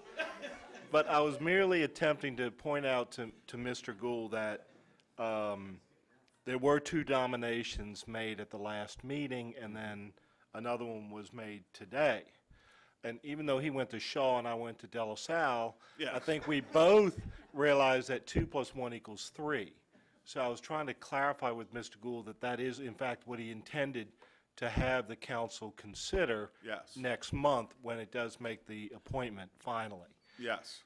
And it was at that point that he advised me that, no, he wished to withdraw Paul Hollis's nomination, Yes. but he hadn't formally done that.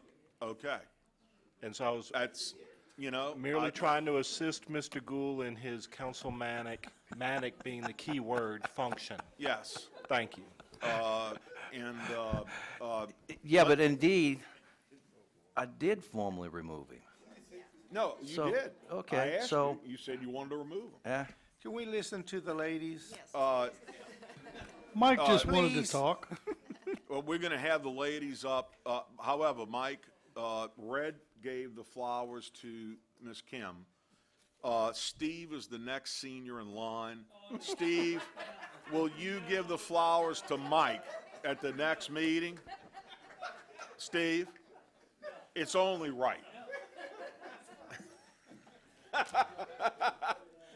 Okay, Mr. Garvey. Who's paying for those Mike, flowers? Mike, you mentioned high schools, but what college did you like?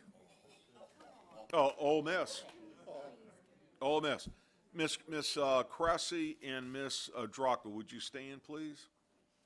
Okay, now, since you're closest, you are Miss Cressy? Yes, I am. Please come forward, ma'am. If you could, in about a couple of minutes, tell us about yourself, and we have your resume. Well, I want to thank you very much for letting me speak.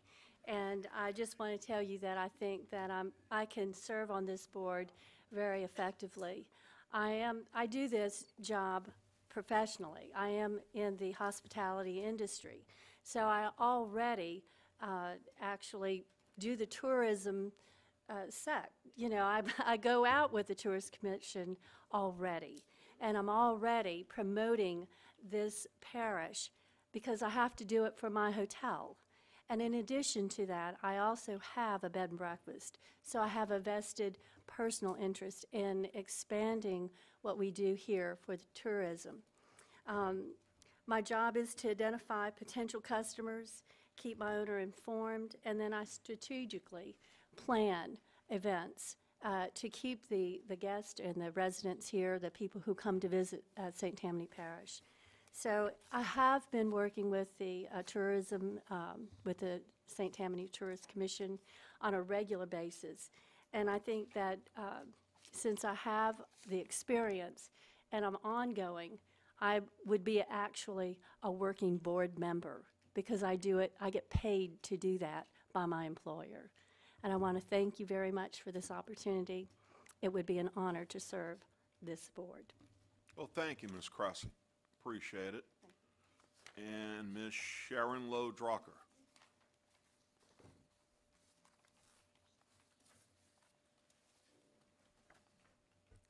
Good evening, Parish Council. I am Sharon Lowe Drucker, and I am honored to be nominated by Marty Dean.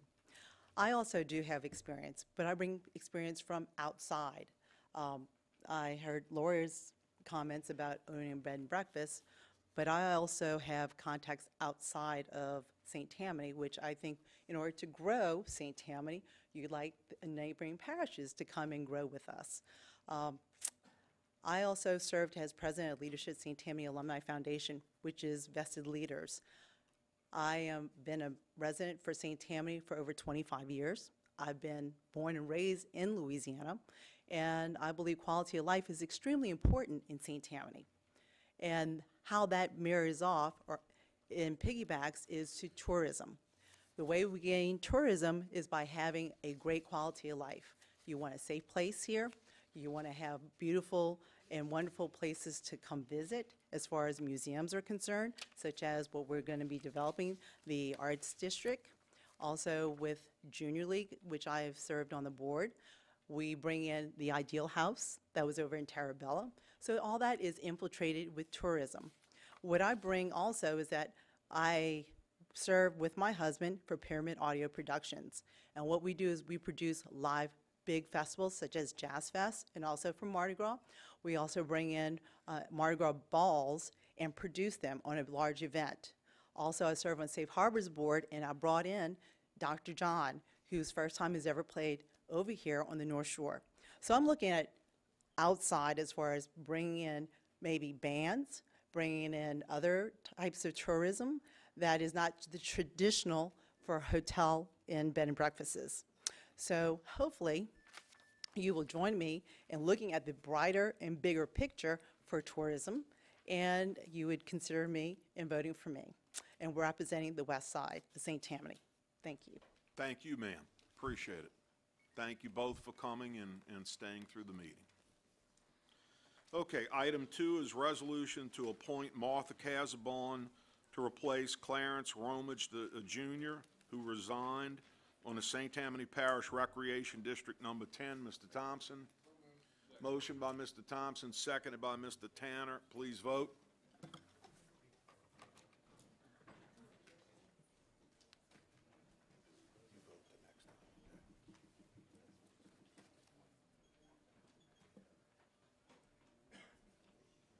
Mr. Falconer? Oh, okay. Sorry for that. Well, then, motion is unanimous, 2 absent. All right, item 3 is resolution to reappoint Jerry Mullet, Jane Whitty, Ken Miller, and Larry Small of St. Tammany Parish Sewerage District Number 2. Mr. Artigue. So moved. Motion by Mr. Artigue, seconded by Mr. Stefanczyk. Right there, please vote. Motion is unanimous, 1 absent. Item 4 is resolution to reappoint Arthur Weller, Mark Ayler, Jack Templeman, and Craig Mullet to St. Tammany Parish Sub-Drainage District Number 1. So moved A parcel of Gravity Drainage District Number 3. Motion by Mr. Belisario, seconded by Mr. Stefanczyk. Please vote. Motion is unanimous, 1 absent. Moving to discussions and other matters, item 1, motion to refer to zoning commission for recommendation to propose rezoning of lot 21 in section 28, Township 9, South Range 15 East, bearing the physical address of 42249 Highway 190 East from A1A Suburban District to A1A Suburban District and MHO Manufactured Housing Overlay, Ward 8, District 13. Mr. Artigue. So moved. Motion by Mr. Artigue, seconded by Mr. Smith. Please vote.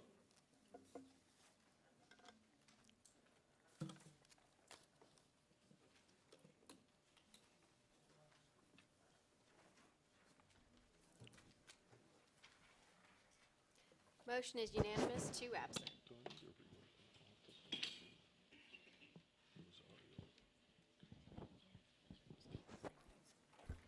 Okay, we're going to go back to the items off the floor, and item 1 is discussion, approval process for conditional uses in I-4 zoning. Mr. Belisario.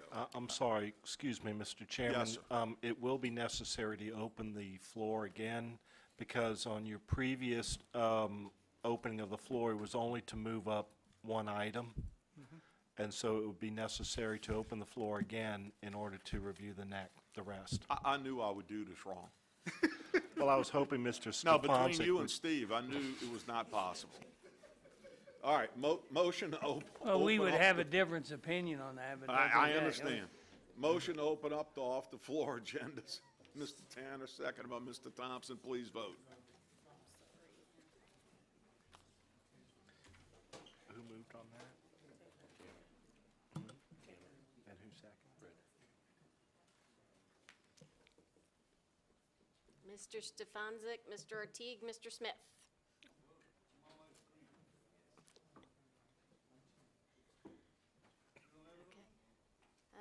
Yours is, Mr. Smith's is not showing up, but I saw it.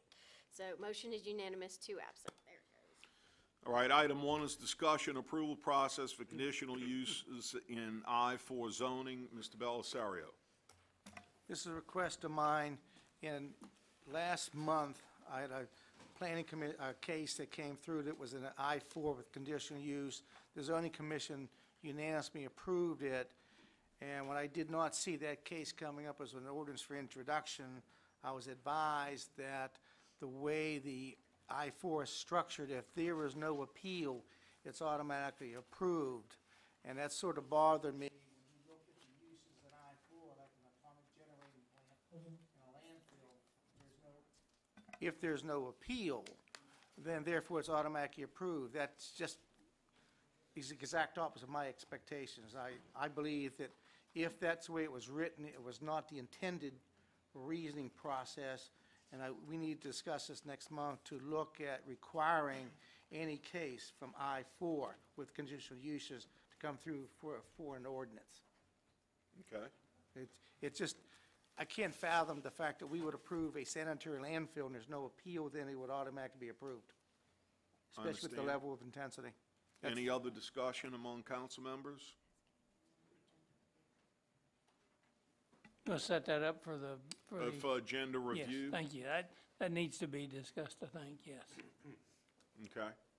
All right, moving on. Item 2 is motion to refer to zoning commission for recommendation on the proposed rezoning of .6523 acres from A3 to NC1, Ward 3, District 2. Mr. Sharp. Motion by Mr. Sharp, seconded by Mr. Thompson. Please vote.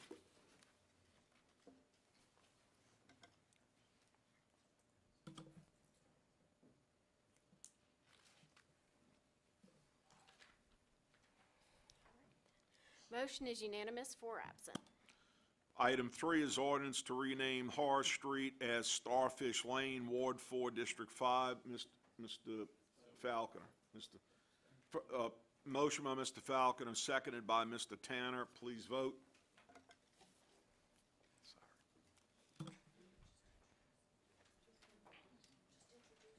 Motion is unanimous, 3 absent.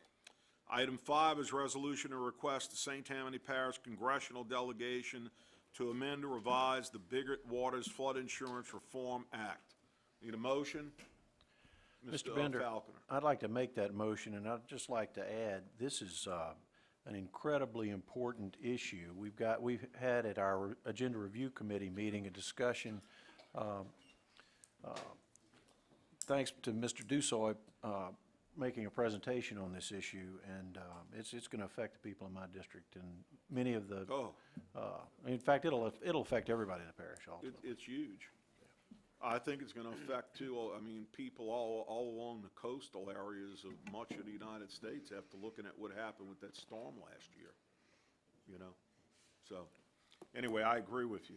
I need a second from There, Mr. Jerry. Seconded by Mr. Tanner. I'm sorry, Mr. Stefanski. No, okay, I was gonna second it, but I also wanted to say something. Yeah, go ahead. I think it was a surprise to me last night, and by the way, I want to thank the administration.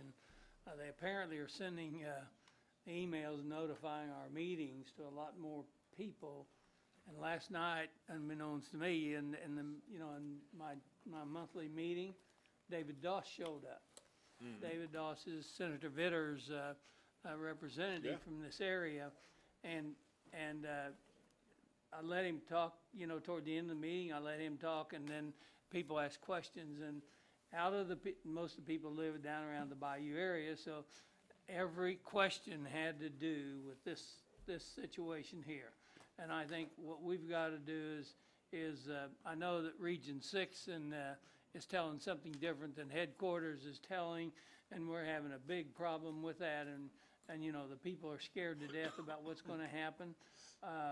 And everybody in the room last night was very concerned that their flood insurance is going to go sky high or out of reach.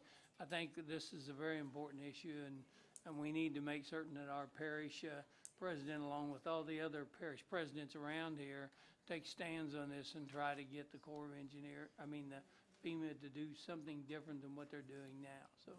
So we need to look at this and hopefully get the flood insurance program back in line, and get some of this stuff straightened out. This thing is self-funding.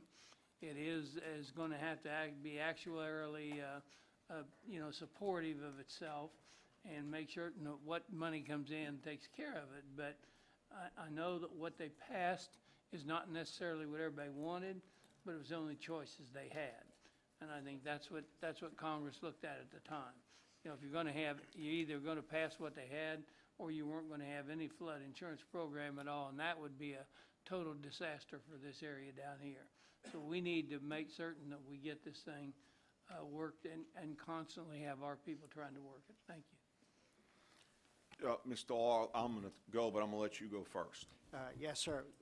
Parish President Brister will be going to Washington next week with a coalition of parish presidents from basically south of I-10 across the state.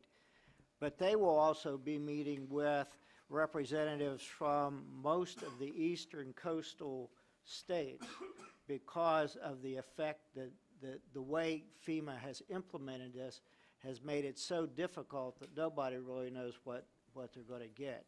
And it has ramifications to the insurance industry, to the real estate industry. that they can't answer the questions on right now.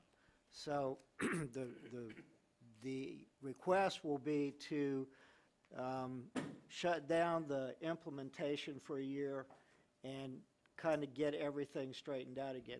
For example, we have not agreed on or have approved new flood maps.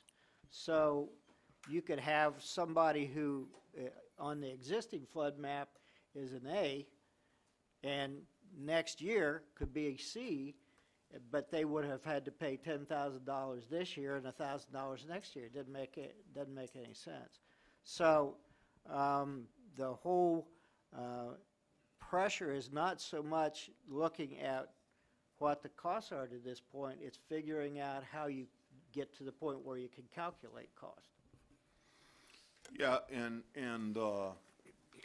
Bill and Reed, I certainly agree with y'all and Steve.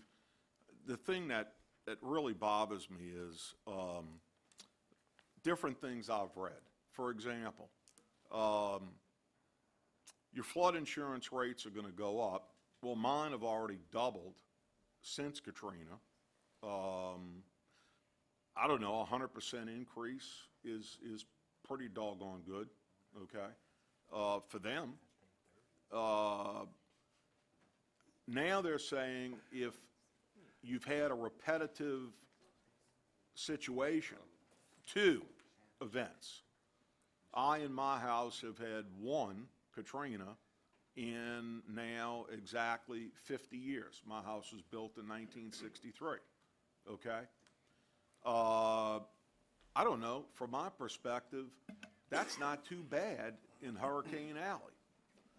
I look at the poor people up the Mississippi River, in some of these tributaries, the Missouri rivers, in Davenport, Iowa.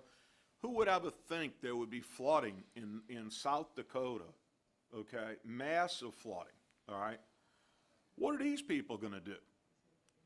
I mean, you know, I'm just amazed, and I'm on my soapbox for a moment. I'm just amazed that they just pull out the printing presses, okay, and print money like crazy. The Dow Jones is at 14,900, and they got a freaking, what, triple, quadruple? If this happens, they will bankrupt all of these parishes and counties along the Mississippi Gulf Coast, the Texas Gulf Coast, Galveston, our area, others, whereas New Orleans, with levees all around it, below sea level, no increase. It's just absolutely amazing to me, the hypocrisy of this entire bill. So that's all I have to say, Mr. Falconer. Yeah, I just wanted to add one other thing. I mean, I would certainly be as conservative as anybody in the room and a believer in the limitation on federal authority. But when you read the Constitution of the United States, it specifically says that the government shall provide for the common defense. So if there's ever an item, you know, we can argue about what the Fed should do, what the state should do, what local government should do, but by golly, it's as clear as nose on your face that the federal government is charged with providing for the common defense. And in my opinion, the defense against hurricanes and flooding is a common defense. It's not just Russians coming over the border, it's floods and hurricanes and natural disasters that, in my opinion, are part of the definition of the common defense. What the federal government, in my opinion, has elected to do is just abandon that responsibility and leave it to a marketplace that, if you look at the history of flood insurance, correct me if I'm wrong, John, there was no flood insurance until the federal government created that market. There was no, you know, that was not until the federal government stepped in and created the program, there was no such thing. And now they're basically abandoning us again. Jerry, I hate to tell you, one of the things I learned Wednesday was that the real date is 1974. If your home was built before 1974, it may not be up to the flood standards, and it was subsidized. Those are the homes that are really going to get clobbered in this thing. Everybody else is going to get whacked, but the people whose homes were built before 74 are going to get clobbered. So, you know, we can use this council meeting for a lot of things, but I hope that one thing that comes out of this council meeting is that the public, if they're watching or they're listening on the internet, mobilizes on this, because this is, you know, the homes in Madisonville that are in the process of elevating their homes. I mean, we're talking about homes that are elevated and are 1 foot above the base flood elevation, having a $6,000 flood policy on a small little cottage. I mean, you know, and then on top of that, your homeowner's insurance and everything else. It will be a disaster for coastal communities, and we need to fight this because it's the responsibility of the federal government to provide for the common defense. Thank you. Yeah, Reed, and I agree. I think that's a great issue, the common defense. I just want to amend something. If I misspoke and said my house was built in 1963, it was 1975, okay? Yeah, it was 1975. Yeah, he's trying to get it under the rules now. The real, It's a new rule, new time. The real, why is everybody laughing? But now I'm trying to think of the real point I wanted to make. Better let your junior councilman help you out. Yeah, what was I going to say, Joshua? Yeah, he has no clue. Give me. I have no memory, and he's not telepathic. So, let's see. What was I going to say? You made. Yeah. Yeah. Heck, I don't know. You know. Let's just vote. Oh, I know what I wanted to say. I finally got it. Really quick, really quick, really quick. Hopefully, okay, and I've been hoping for this for years. This is not a political statement. None of us know on this council, at least I think most of us don't know, who's Republicans, who's Democrats, and who's independents, okay? And none of us care, all right? I've been waiting for years now for the Democrats, the Republicans, and the independents up in Congress to get together on something and vote on something, and let's call it the Common Defense Act. Right, Reed? Amen. That's all I wanted to say. This is an easy one. What's the vote?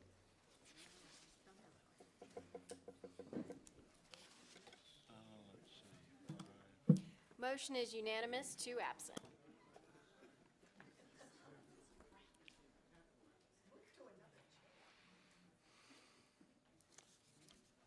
Item 6, resolution to create mitigation banks. Mr. Falconer.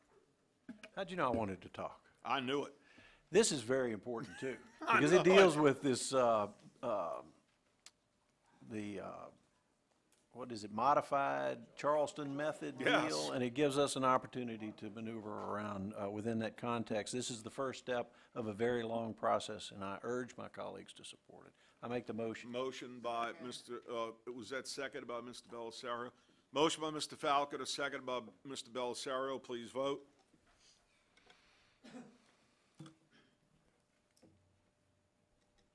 Motion is unanimous, 2 absent. Item 7, resolution to create a parish-wide environmental mitigation plan. Mr. Falconer. Motion by Mr. Falconer, seconded by Mr. Stefancic. Please vote. Motion is unanimous, 2 absent. Item 8, resolution to create a section of the capital ordinance that will include projects as parish-wide environmental mitigation plan projects. Mr. Belisario, motion? Yes. Okay, seconded by Mr. Stefancic. Please vote. Motion is unanimous, 2 absent. Item 9, resolution to amend ordinance CS number 12-2862-2013 through the 2017 capital improvement budget and program, fixed asset and grant awards to make changes to the capital improvement list, capital assets. Mr. Gould, so we'll go to Mr. Falconer. Motion by Mr. Falconer, seconded by Mr. Tanner. Please vote. Motion is unanimous, 2 absent. Item 10 is resolution to amend ordinance CS number 122862-2013, the 2017 capital improvement budget and program fixed asset and grant awards to make changes to the PAC capital improvement list. District 6, Fund 306, Mr. Tanner. Motion by Mr. Tanner, second by Mr. Thompson. Please vote. Motion is unanimous, 2 absent. Okay, do we have, any other items off the floor that anyone would like to submit? Because we'll have to go into executive session if not. Anyone on this side? No one? Okay, need a motion to go into executive session. Motion by Mr. Bellicero, second by Mr. Ortiz. Please vote. All right, we need 10 votes on this. Motion is unanimous, 2 absent.